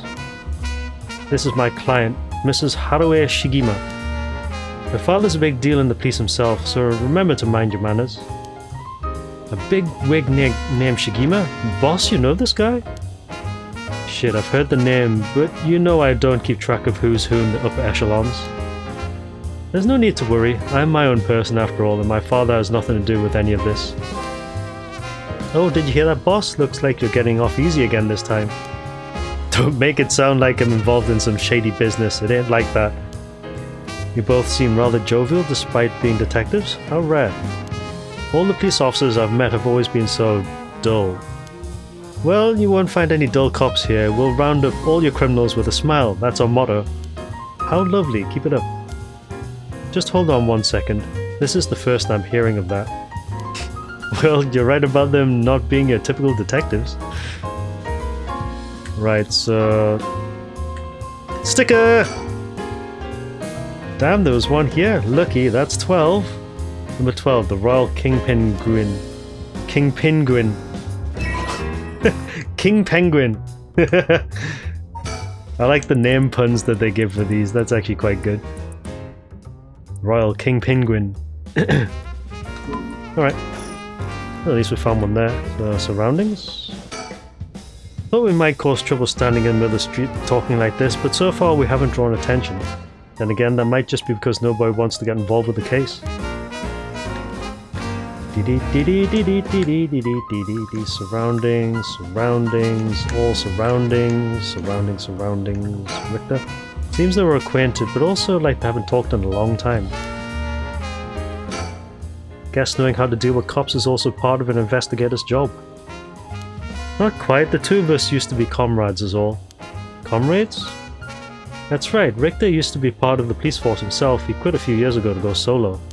Is that so? You should give it a try, Eryo. There's more freedom in working as a private investigator. Can't say much for the quality of life, though. It's been 2 years, right? I hadn't heard of you since you quit. Didn't think your business would last, but here you are. You sure don't want to return to the force? We'd take you back with open arms. What, to sit on my ass and watch the birds fly? I'll take a pass. I don't belong in that world. Come on, Richter, we need your talent. The public needs you. Nah, you don't. This is my calling. The police will manage just fine without me. I'll keep on tying up all your loose ends, saving the little birdies you abandoned. Can't believe you're actually part of the police force once. There's a story behind everything, ma'am. I don't regret my time on the force. I wouldn't have any connections. I wouldn't have the connections I have today without it. So that's all of Richter's dialogue then. Let's go with Gennario. Young and energetic detective. He seems to have a strong sense of justice. If my son had the chance to grow older, perhaps he would have become an officer just like him. What brings you here, Richter? You on a case? That's right, I'm picking up the police's slack. Also, you can see the sticker right there. So even if you miss it the first time, it actually does show you where it is, which is quite funny. I trust you remember the kidnapping and murder case from last year? Oh, I remember now, you're that Haruo Shigema from the kidnapping case. Huh? Did I miss something? Don't be an idiot, it was the case where Munisada Shigema's grandson was kidnapped. Which must have been your son, ma'am? Indeed, the story was suppressed by the news. In the end, it was considered a huge failure on the police department's part. Most of the investigation was conducted in secret, and unfortunately the department is unwilling to reopen the case. Any investigation carried out afterwards turned up nothing at all, which is why I'm now on the job. So they never caught the culprit, huh? That's rough. So your findings have brought you to this place then? That's right, an individual connected to the case used to live around here. Used to? That's right, as of last week they're deceased. We'd hoped to talk to the family. No one was home when I checked last time, so we figured we'd try again. Interesting. Sure doesn't look good on the police to be mishandling cases like this. If there really was a culprit, it should be our responsibility to bring them to justice. Well, I do consider the police my people. So you consider blame to be shared. You've got a stern side as well, I see. Yeah, just repeating. Okay, right, so let's think first before I speak to Tsutsumi. So these detectives are out here because of the recent string of strange deaths. It's best we keep quiet about our involvement with the curses. He seems like he's got a lot of experience working the streets. Most of the officers I know are the bureaucratic desk jockey types. The contrast is rather striking. By the way, ma'am, this might be sudden, but there's something I'd like to confirm with you. And that is? Do you happen to know anything about the 7 mysteries of Honjo? Sorry, Chief, but that's hardly... With all due respect, investigator, I think my question was addressed to the lady. If you insist. What'd you say, ma'am? Can you tell us anything? I don't know much. I've heard of the 7 mysteries, but this talk of curses eludes me. That's so. Well, I'm sorry for the intrusion. Come to think of it, I heard some things about this area last night. Something about a strange yet conspicuous man dressed in white loitering around. Wait a second. I'd assume they were talking about you, investigator. Well, I won't argue that I'm strange and conspicuously dressed in white. As it turns out, I was here last night to conduct my investigation. Did you run into anything strange or out of the ordinary? Out of the ordinary? I guess I did observe a few suspicious characters. You were asking about curses just now. Why would a public servant be interested in the occult? Boss, Richter's a smart man. He can help us if we tell him what we know. I can't promise I'll be of any help to you, but I'm interested in hearing what you've got to say. Something is happening in Honjo, isn't there? It must be something big if they've got you head office guys on it. Well, I guess it's alright. Desperate times call for desperate measures. Thank you, boss. Listen closely to what we're about to say, Richter. Full spiel. So by using curses to commit murders, these people collect soul dregs to perform the rite of resurrection? These curse stones are somehow connected to the 7 mysteries of Honjo? It's a tough story to swallow, but I don't see a reason to doubt you either. We figured the strange occurrences happening around here recently are connected to these curses. I like how he's like putting on a front. To get this situation under control, we've been searching for the curse bearers to confiscate their curse stones. Do you have any information that might help us? That's tough. I never expected curses and other mumbo jumbo to play into this all. But if we're talking shady characters, there was this middle-aged fellow I saw on South Warikasui Street. He had an average build. He was anxious, like he was searching for prey. Boss, what do you think? Well, considering the location, it could have been Hideki Araishi. We already got his curse stone. Impressive, you two are working quick. Did you see anything else? Not that I can remember. That's a shame.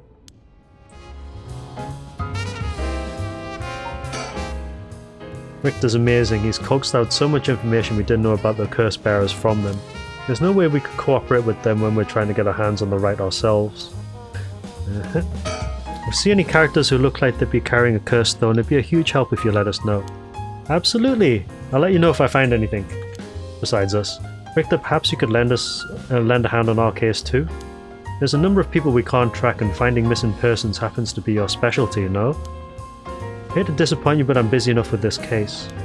The faith of my clients is what keeps me afloat. I have to prioritize requests by the order in which they come. I see. Well, can't say that's not fair.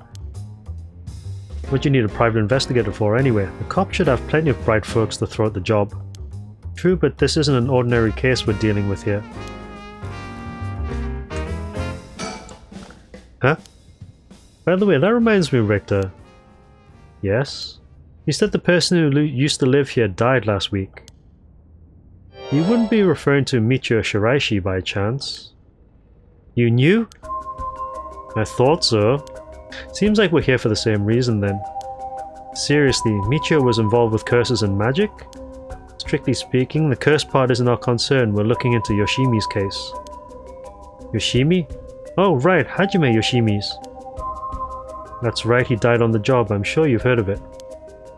I heard it was a most unfortunate loss. So there's a connection between Hajime Yoshimi of the Juvenile Division and Michio. Well, hold on. Let's focus on Michio for a second. You think she had something to do with the kidnapping? Talk about unforeseen developments. Exchanging information should prove mutually beneficial. I'll tell you what I know, but in turn I want the full scoop on your findings concerning Michio. Sure to tell you the truth? What? You believe Michio's ghost is the one who killed Mr. Jonuichi? So he wasn't just mumbling nonsense? I mean, we haven't fully confirmed anything yet, but the testimonies we've heard and the evidence we've found point in that direction. Testimony? You mean from those, psychic high schoolers? Didn't they also say there was a chance Michio hadn't killed herself? Wait, if that's all true, then... Did you figure something out? Kankichiro Iwai. Huh? Kankichiro Iwai. He'll be the next victim. We have to open the door to the Shiraishi house. We need to look inside. Hey, what's gotten into you? Boss? I'm sure the landlord would give us the key if we asked. Screw that. You know how long it would take? We can ask for permission later. Just kick the door in. Richter? Hey, Richter, calm down. We can't just... Yeah, just kick the door in. Take that, you shitty door. That's how you do it. Yeah, just kick the door down. To the count. Falcon kick! Richter, get a hold of yourself. I see you're still the same as always. Everyone, come quick. Look at this. Is he dead? He's dead!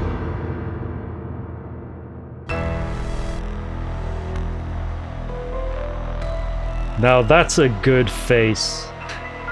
I'm just gonna leave it on that while I have a drink first.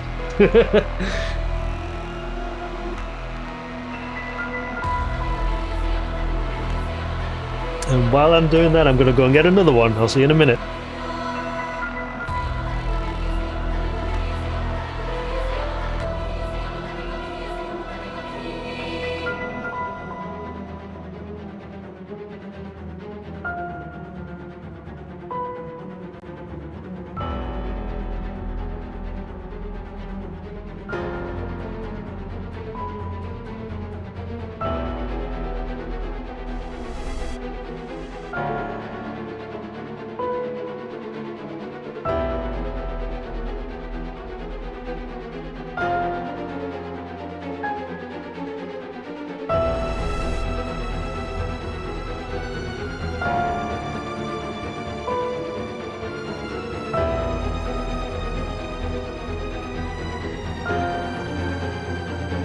back.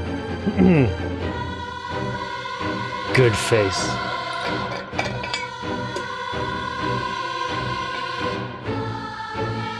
Oh, that's better. Right. Wheel. Whoa, what's up with this room? Boss, there's a dead body in here. Whoa, could that be Michio's dad? Nah, he's a stepdad at best if that. It's gotta be the body of Kankichiro Iwai. There's no doubt about it, this man's a goner. He's gotten real messed up. Looks like he's been like this for a while. I'd say it happened last night. Ario, did you find Jonuichi's body in the same state? Now that you mention it, it looked as though Kohei Jonuichi had died from a number of heavy blows. What are you suggesting, investigator? It was Michio Shiraishi. She's alive. She used the power of the curses to get back at the men who ruined her life. That's ridiculous. You're suggesting she actually revived? It's gotta be that, and if she's alive, then...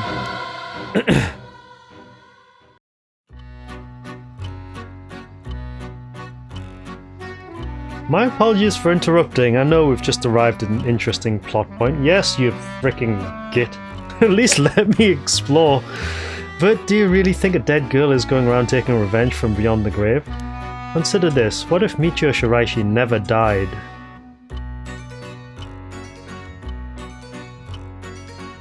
Okay, that's interesting.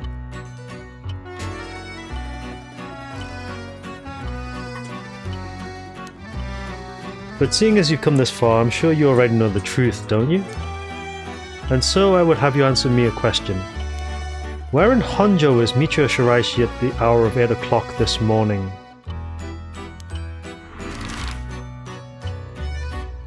Huh?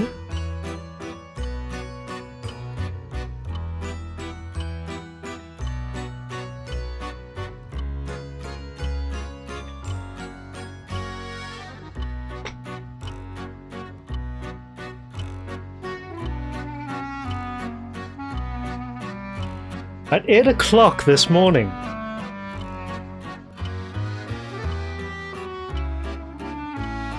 What kind of question is that?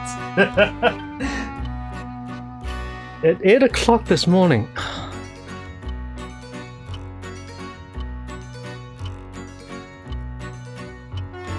And it's not one of the characters that we know?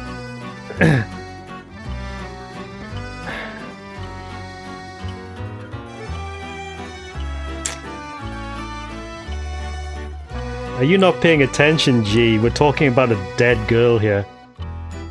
Apparently she's been dead for a week.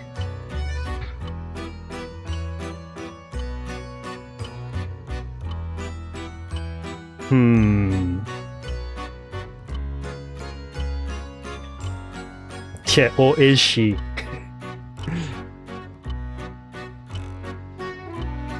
If you were revived, yeah, and you wanted to take revenge on people, I don't think you would be asleep at home.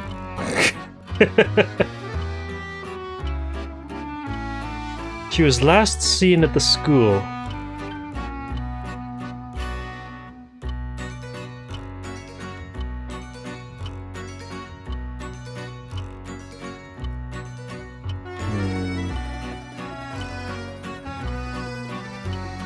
Sleeping eternally. I mean, let's try it.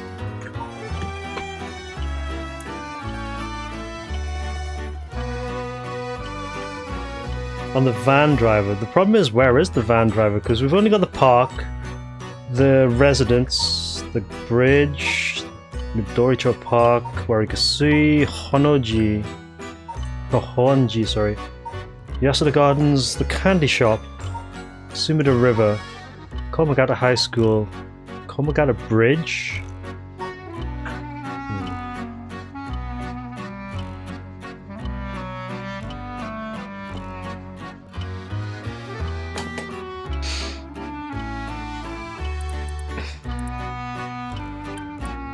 But do you really think a dead girl is going around taking revenge from beyond the grave? Consider this, what if Michio Shiraishi never died?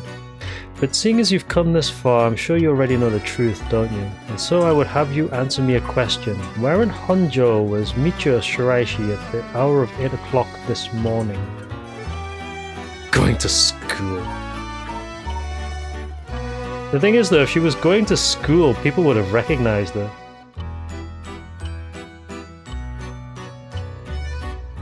I mean... it's worth a shot.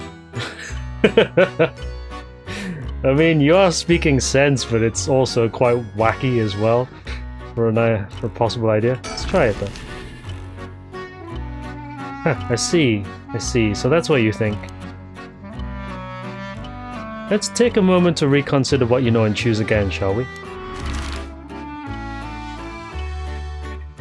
Do we have to brute force this? Is that what they're asking us? It's not the school. Consider what we know. We saw her at school.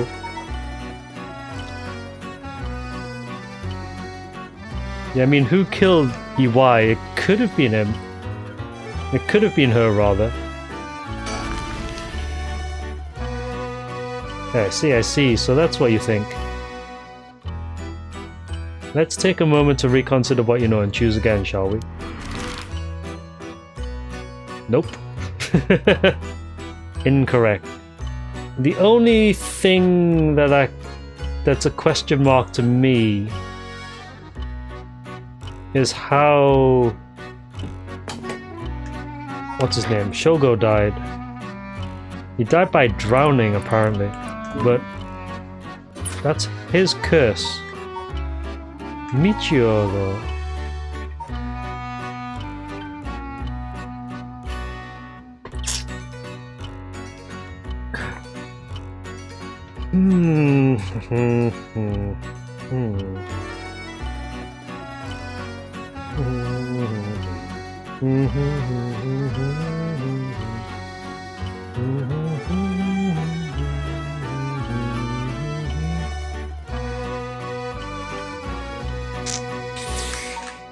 Not the bridge. Shigima. It won't be at the residence. Not the park. Could be the park. I don't think it'd be at the bridge.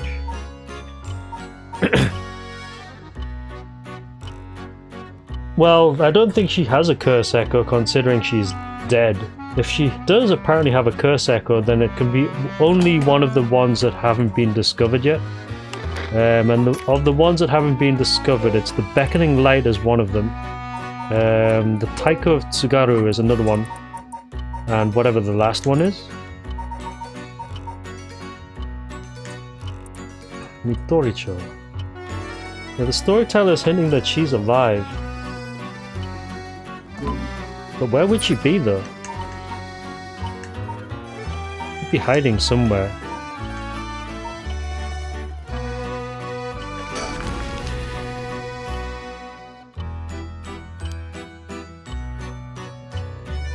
Nope. Are we brute forcing this? Let's try the gardens. Certain places which stick out to me. Nope. So it's not the gardens, it's not the park, it's not her house, it's not school.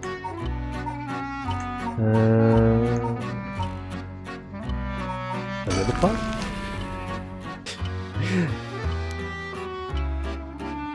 Nope. It's not her residence. I'd be amused if it was. Nope. Bridge.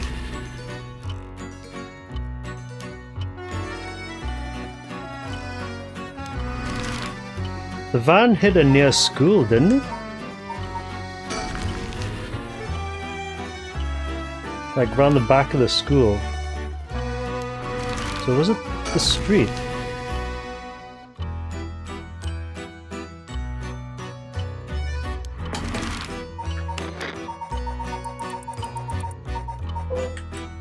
Yes, so she was deceased off South Warigasui.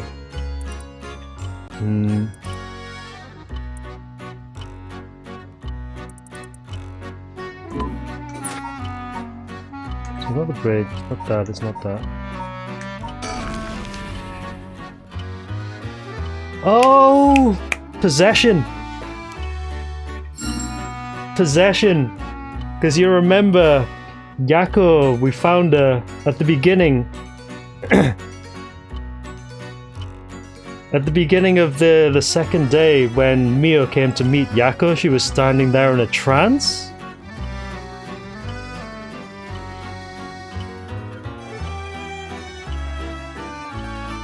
In Yako's candy shop. You got it wrong 9 times. Well, it's a trivial matter. It may have been easier to reach that conclusion had you considered the cause of death. Let's get back to the story then, shall we? I've taken enough of your time. Geki Zenbu, what's up?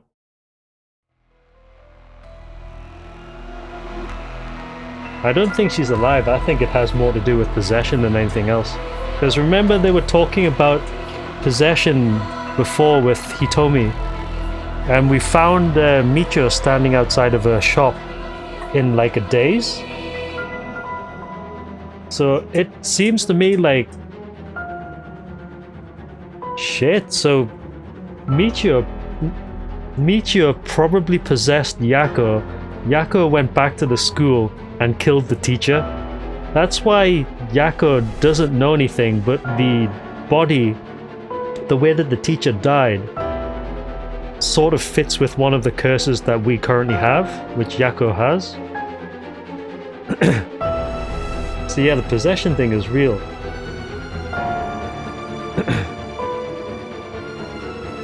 You forget, Tips, that apparently Yako and Michio bought the same hair braids at the shop. They said so to the detectives. And they said that they went to the same shop and like bought the same ones. Like, you know what friends are like, they buy like matching things. So yeah, it's likely that she went there, like she possessed Yako, like Michio possessed Yako, killed the teacher with the curse. Then probably went to kill her stepfather in the same way, because it looks like they died in the same manner with the same injuries. And then she somehow ended up back home after that. So she got her revenge via Yako, which is pretty cool.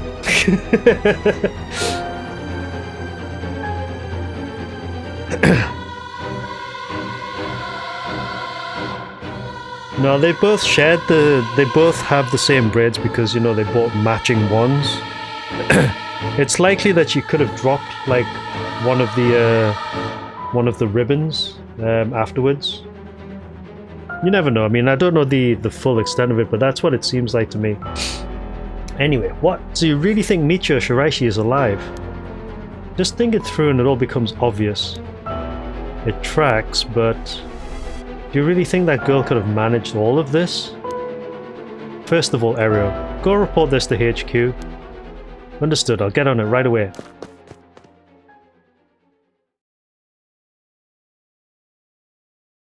We'll start investigating this place. It sure isn't lacking in stuff that needs looking at. What the hell? Isn't that the serial killer guy? A bunch of photos of the same person pasted on the wall over there. Huh? Whoa, now, hold on, these photos. These are all of Fumichika Nejima. Gross. Really, come to think of it, he was in the papers a lot back in the day. Oh, there's even more pasted up there. These are all cutouts from newspapers and magazines about the Nejima murders. I don't get it, why the weirdo shrine? Let's keep looking around. Right, so I'm gonna pop a save here. This is getting pretty interesting though. Does possession count as being an accessory to murder? Probably. You never know. It's super interesting how they've worked in so many of the, you know, the individual stories into each other.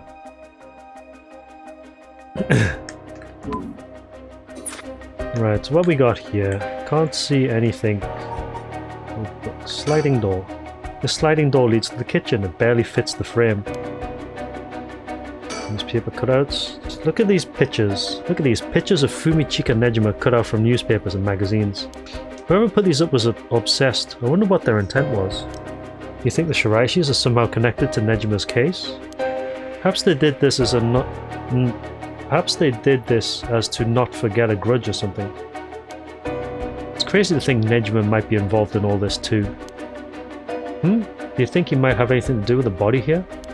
Maybe, the man's already out on parole. He's a curse bearer with a curse stone now. He announced that from sundown today he'll be going on a killing spree. Oh dear. There's an emergency search underway as we speak, but no one's managed to get a hold of the bastard. So he hasn't changed his ways. That doesn't bode well. To tell you the truth, the lady here isn't completely unconnected from the Nejima murders either. You don't say. That's right, we talked about it last night. 20 years ago I found a hand in Sumida River that brought the incident to light. You don't say, you were the kid from back then? You were really brave, you did a good deed. You were the detective I spoke with? I had no idea.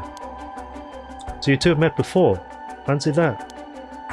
I've been worried that Fumichika Nejima might bear resentment towards you, ma'am. You might be right. Unfortunately, that asshole is quite the resentful type. Oh dear. That asshole, I wonder who put the idea into his head. Now he's got the one-sided read too. He's threatening to massacre the people of Honjo at sundown. Seriously? On top of that, he's been itching to get revenge on me as well. Of all things, a man's gone and threatened to kill my daughter. Damn, that's quite the threat. Certainly you can't afford to stay put here. Booker wants to get us all antsy. When I finally get to arresting him, I'll be with a cool head. It'll be with a cool head, rather. Not gonna give him the pleasure, huh? Well, if Iwai and Fumichika and Nejima have anything to do with each other, then this room might hold a clue to Nejima's location. Let's hope so. The person who put all these photos up must have been obsessed with Nejima.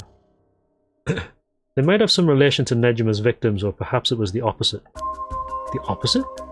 What if it wasn't loathing, but admiration? But then... Window. The window and storm shutter closed, no light gets in here at all, it's pitch black.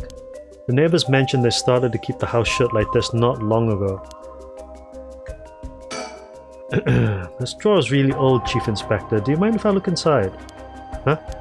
I mean, in normal cases, only the police would be allowed to touch things, right? Right, Aria isn't here, so let me take a look at it. It's just clothes in here. Not much variety either. Can't say they were big spenders. Well, I was hoping to find a kind of talisman here, but I guess we're not so lucky. I see. Thank you anyway. Corpse. There's nothing around to confirm his identity, but by the looks of him I say he's Kankichiro Iwai. You've seen him before? I heard he had a criminal record, so I assumed he wouldn't have held a respectable occupation. Is this what a curse does to a person? Ma'am, it'd be better not to look so closely. It's amazing. Cruel is what it is. It's off-putting to look at, but I can't help but wonder what in the world this is. They're magic runes. They're used in Western black magic rituals. Most of the time they're useless imitations though. I wouldn't get too excited about it. Oh my, who knew the Chief Inspector was such an expert on the occult? Just chanced upon that information. That girl with the spirit sense we mentioned, she's pretty informed on the subject. Someone was attempting to perform Western black magic in this place. Pretty absurd if you ask me. Of course the person in question was dead serious about it all. Quite literally dead, and also serious. While magic is often classed as a branch of mysticism or may variously refer to the likes of witchcraft or astrology, here it refers specifically to Western black magic. In the Middle Ages, the line between science and magic was blurred, with the pursuit of the supernatural considered a legitimate academic discipline. Astrology was regarded akin to astronomy, while alchemy was accepted as scientific fact, and would eventually evolve into what is known today as chemistry. One discipline, however, was considered wicked and shunned accordingly: black magic, the practice of using magical knowledge to strike a bargain with demons. In contrast to the socially acceptable subjects studied by the intelligentsia, black magic was most prolific among the lower classes. It was the common people who suffered most from the ills of the day: war, famine, and sickness. which perhaps led them to seek aid from unholy powers. As heresy, these rituals and spells were nowhere to be found in orthodox modes of teaching, but instead were recorded in tomes of dubious credibility. Interesting. Still got a couple more of these to go actually. Lots and lots more to go. What's it? Decorations. The candles and stones with inscriptions placed all over. Are these tools for some ritual? Hey, don't touch anything, you hear? Ah, that's right. Considering this is a murder scene, we ought to leave everything as it is. All of this can be used as evidence. If anyone besides forensics toys with it, it'll cause trouble down the road. Yes, do not touch. It looks like the things spread around here have been like this for a while now. This ritual or whatever was something he attempted up to recently. Plenty of the neighbors mentioned having heard strange mantra-like noises coming from here during the night. You think Iwai was the one doing the chanting? Hard to say. Could have been one of the Soraishis as well. If we look through these books in the back, we might learn whatever it is they were trying to do. Make sure that there's nothing else I can click. Nejima's picture. It's the same man in every picture. Is that Fumichika Nejima? Wow, this is quite the spectacle. I don't think I'll ever manage to erase this from my mind. Don't worry, Richter, you're quite the spectacle yourself. Do you mean to compare me with the likes of a bizarre criminal? Yes. These aren't just cut from publications, they even snapped a number of shots of their own. They must have admired him. Why else would they have collected so many pictures? Whatever the case, it's certain they were obsessed. Right, so just make sure that all these are done. It seems like we need to read the books anyway, so that's why I've been leaving them purposely. Cutouts, sliding door, floor, dead body, drawer, picture, window. Books time! What do you say, Chief? Would you let me look through it if I wore gloves? Well, it's not like I'm any help with foreign languages. Go ahead. Thank you. This seems to be a book on Western black magic. The same runes are written here, alongside detailed descriptions of the procedures. I suppose you'd call these grimoires. It's all a bunch of nonsense if you ask me, though. You think this Iwai guy was studying them, perhaps to perform some kind of ritual? These are a bunch of handwritten notes beside the grimoires. Whoever it was, they were serious about this. Iwai doesn't look the type to be into this stuff, but you shouldn't judge a book by its cover. But why would he be studying black magic? According to the materials, this here rune is for the restoration of youth. Perhaps he was trying to become young again. This one over here seems to be black magic related to resurrection. Each one of these spells requires a human sacrifice. Talk about dangerous. Resurrection? Like the rite. Guess no matter what part of the world, people will turn to the occult for similar reasons.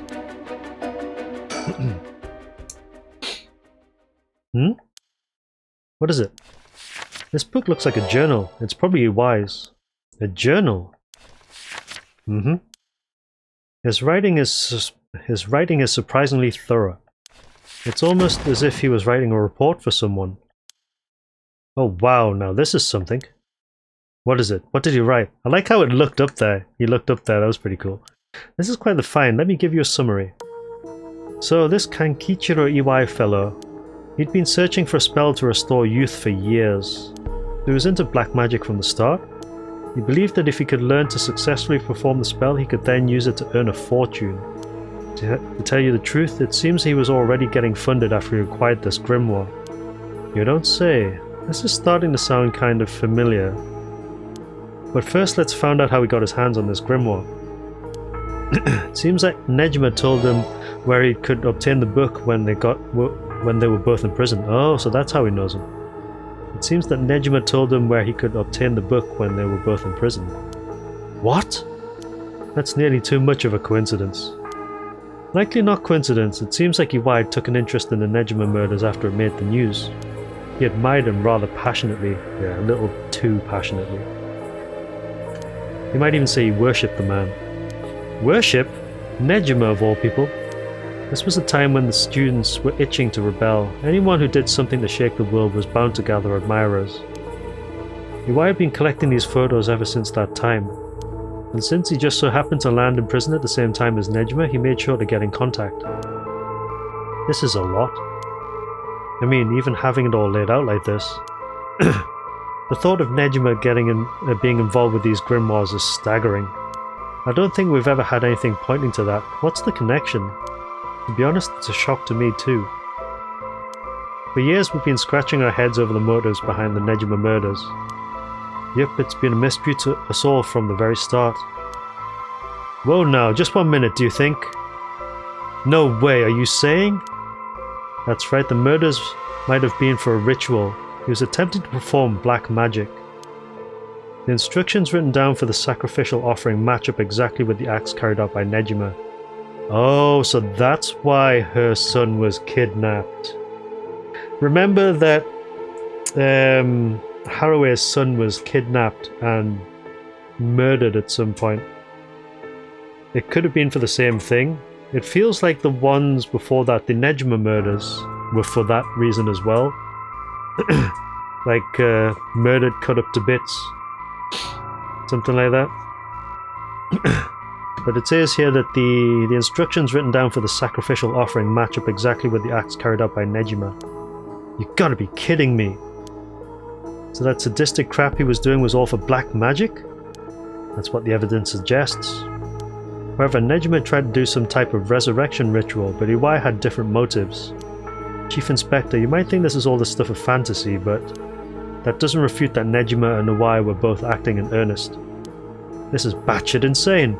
You're telling me that Nutjob did all this with some hokey-pokey resurrection? Shit, resurrection.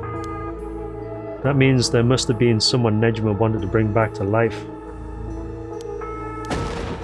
Damn, that's it. That has to be it.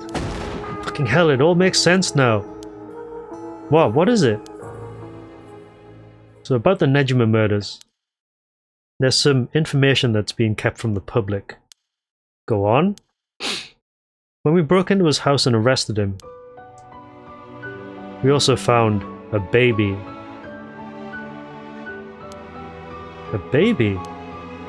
It was a girl, looked to be about 6 months old, but she was covered in filth. She looked so weak and sickly. We called the medics right away. If we were a second later, I'm sure the girl would have died. So was Nejima the father? He told us he'd found her under a bridge. He found her? She was abandoned? I've heard of parents threatening to leave their child under a bridge as a threat, but to think it really happens. Yeah, I suppose there are those cases with the dead newborns found stuffed in coin lockers, so it's not without precedent. Whatever the case, we never found out the truth. But there's one rumour from back then that I could never get out of my mind. And it's starting to sound more likely now.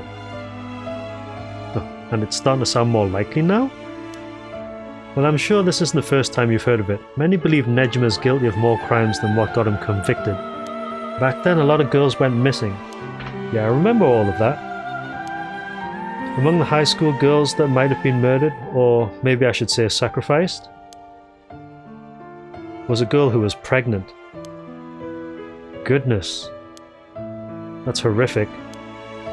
He killed her and dismembered her body.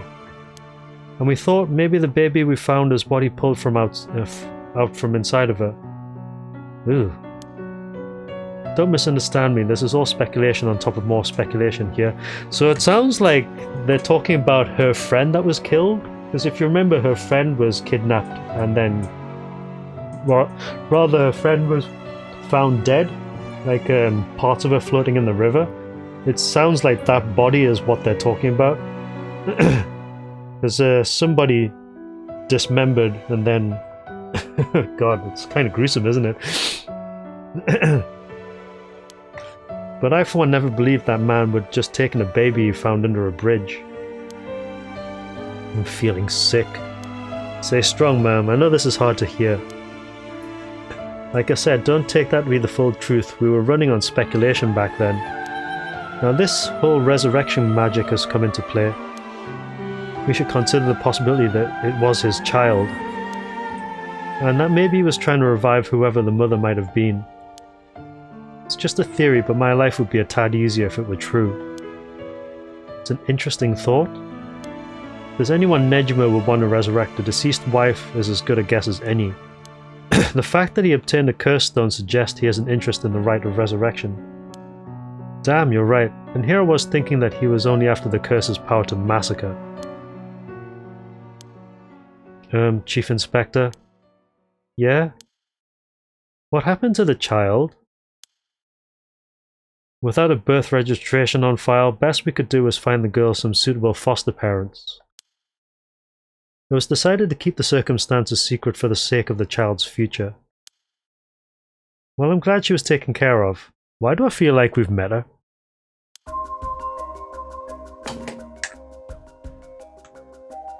Without a birth registration on file, best we could do was find the girl some suitable foster parents. Hmm.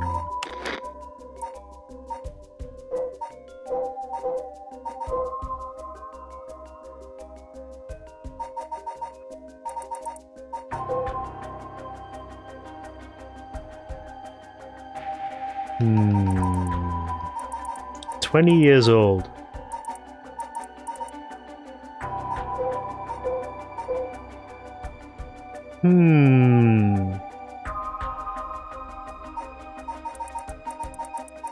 Could be, could not be. All speculation right now. No, not that one. This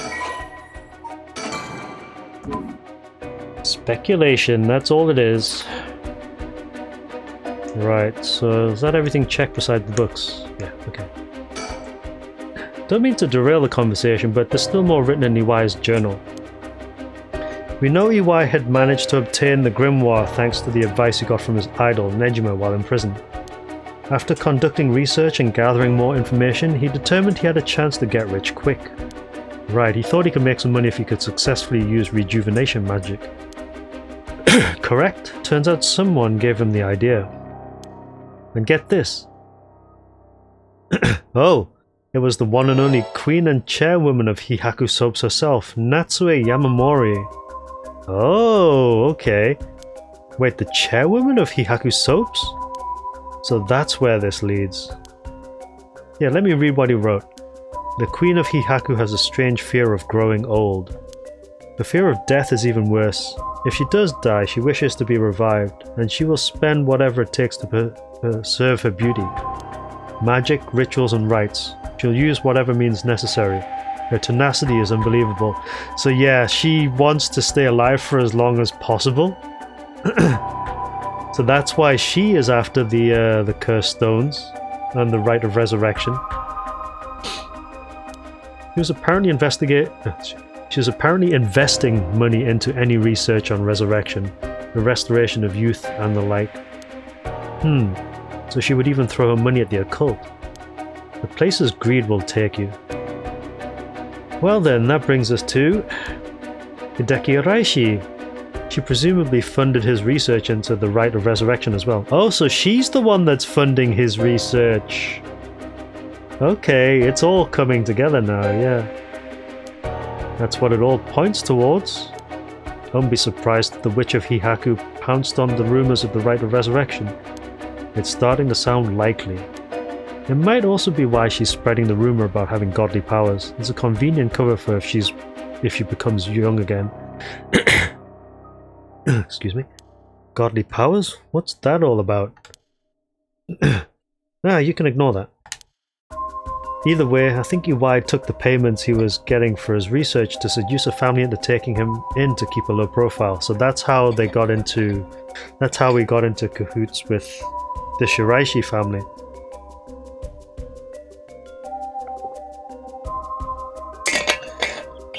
Poor Michio seems to have a lot of problems. The Shiraishi family, Michio and her mother, Toshiko, were just as unlucky marks. And this is where you get involved. Are you feeling steady, ma'am? Huh? This has something to do with me? Are you saying that... No, you can't mean. You've realized then, perhaps, Kankichiro Iwai's living sacrifice was a child.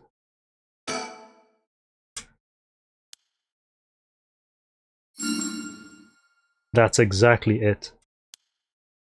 Iwai moved in with the Shiraishis to practice his magic. He needed a sacrifice to perform his youth restoration spell, but that meant extracting the life force from someone young. Oh no, of course, that awful man. So it was Iwai, this man.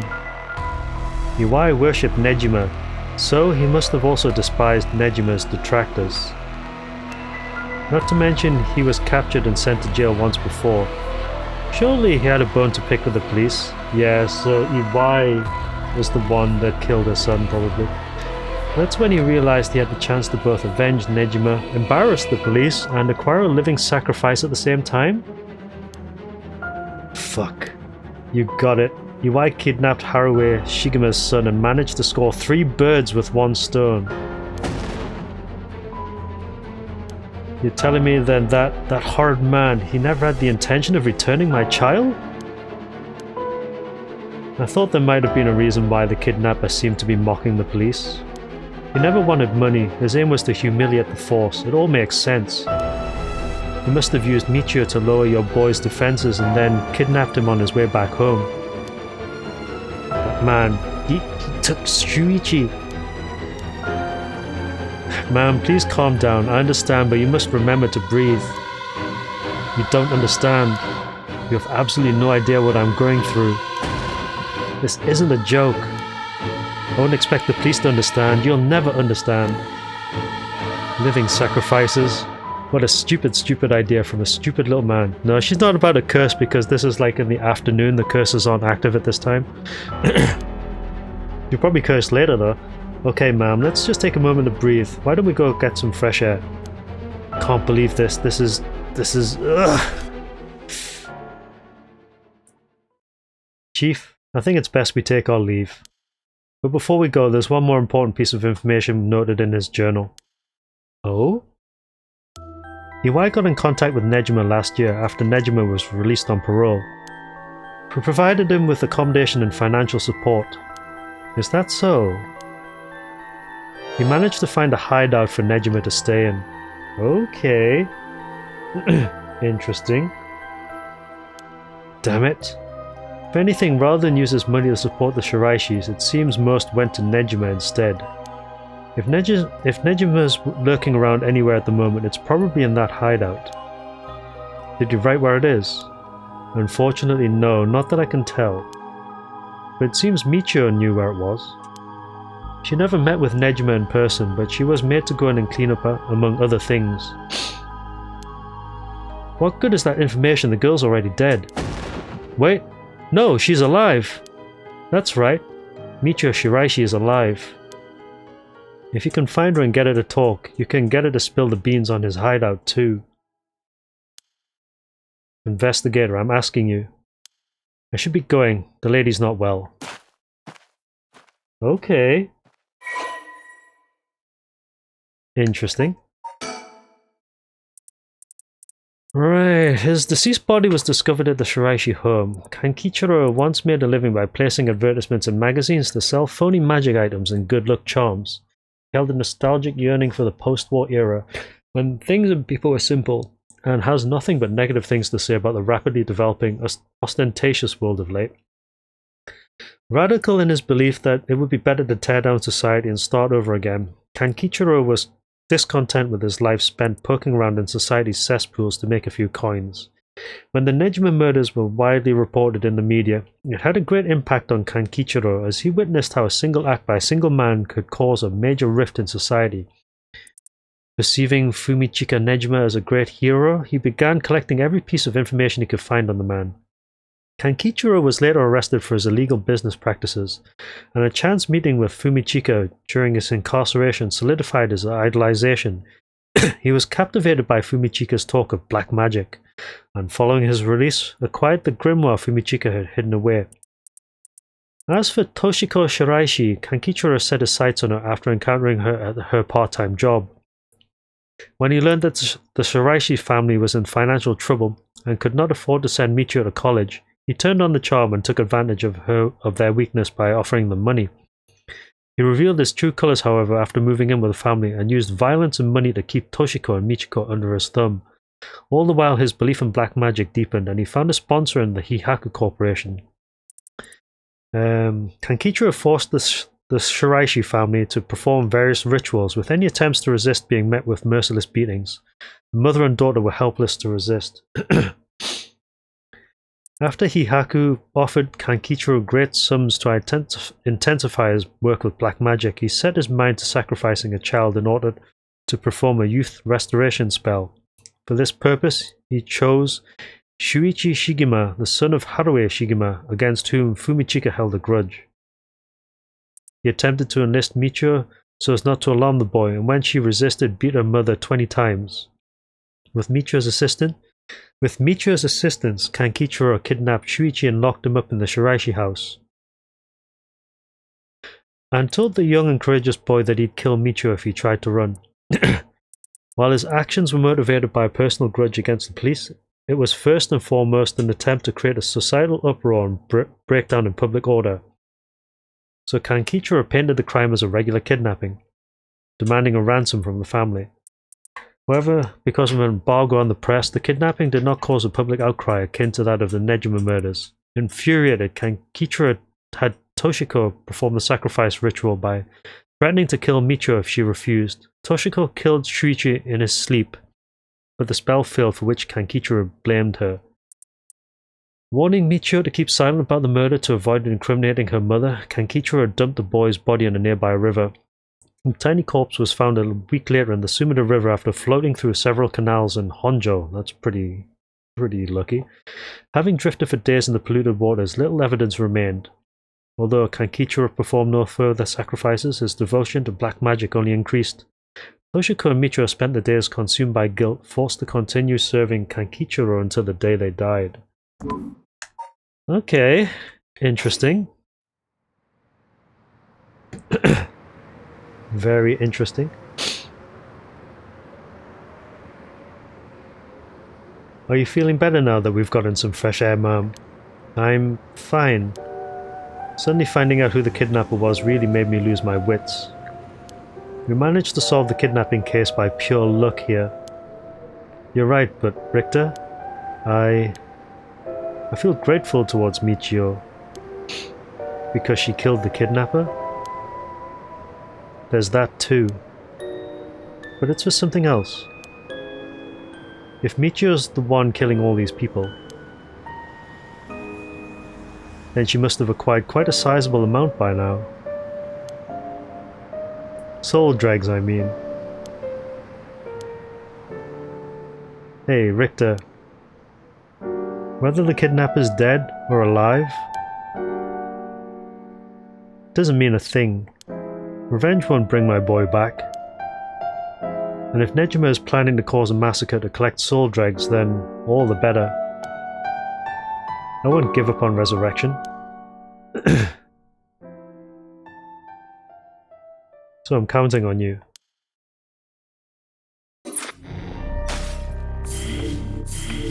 Yep. We still have loads more story to go. Oh god, we have loads of story to go, but I actually will probably call it there for tonight. It's been super interesting and we've learned quite a lot, but it looks like we're coming pretty close to stuff that will be kicking off soon. Obviously it's all story because it's daytime at the moment, but as soon as it hits nighttime I can assure you that things are going to be exploding. Yeah, I thought we were going to end the game. It looks like we've got another day or two to go. But that's fine because I'm actually enjoying it a lot. We've still got 3 story branches still to go. And we'll probably end up in nighttime as well. But yeah, I'm going to call it for tonight, guys. Thank you very much for watching. Thank you very much for hanging around and enjoying this with me. It's been pretty good. And thank you for the resubs and subs as well. I'm actually going to send you to somebody tonight. You can continue watching. I'll actually send you to... I don't know who I'm going to send you. I'll send you to Dot again, actually. Send you to Dot level. Just started as well by like, no, 5 hours. I'll probably take a break. Here, let me send you to somebody else, actually. Who can I send you to? Actually, Prickly Angler is playing Shmups. So I'll send you to somebody who's playing Death Smiles. and I will call it there for tonight. Thank you very much for watching. I will be on tomorrow, of course.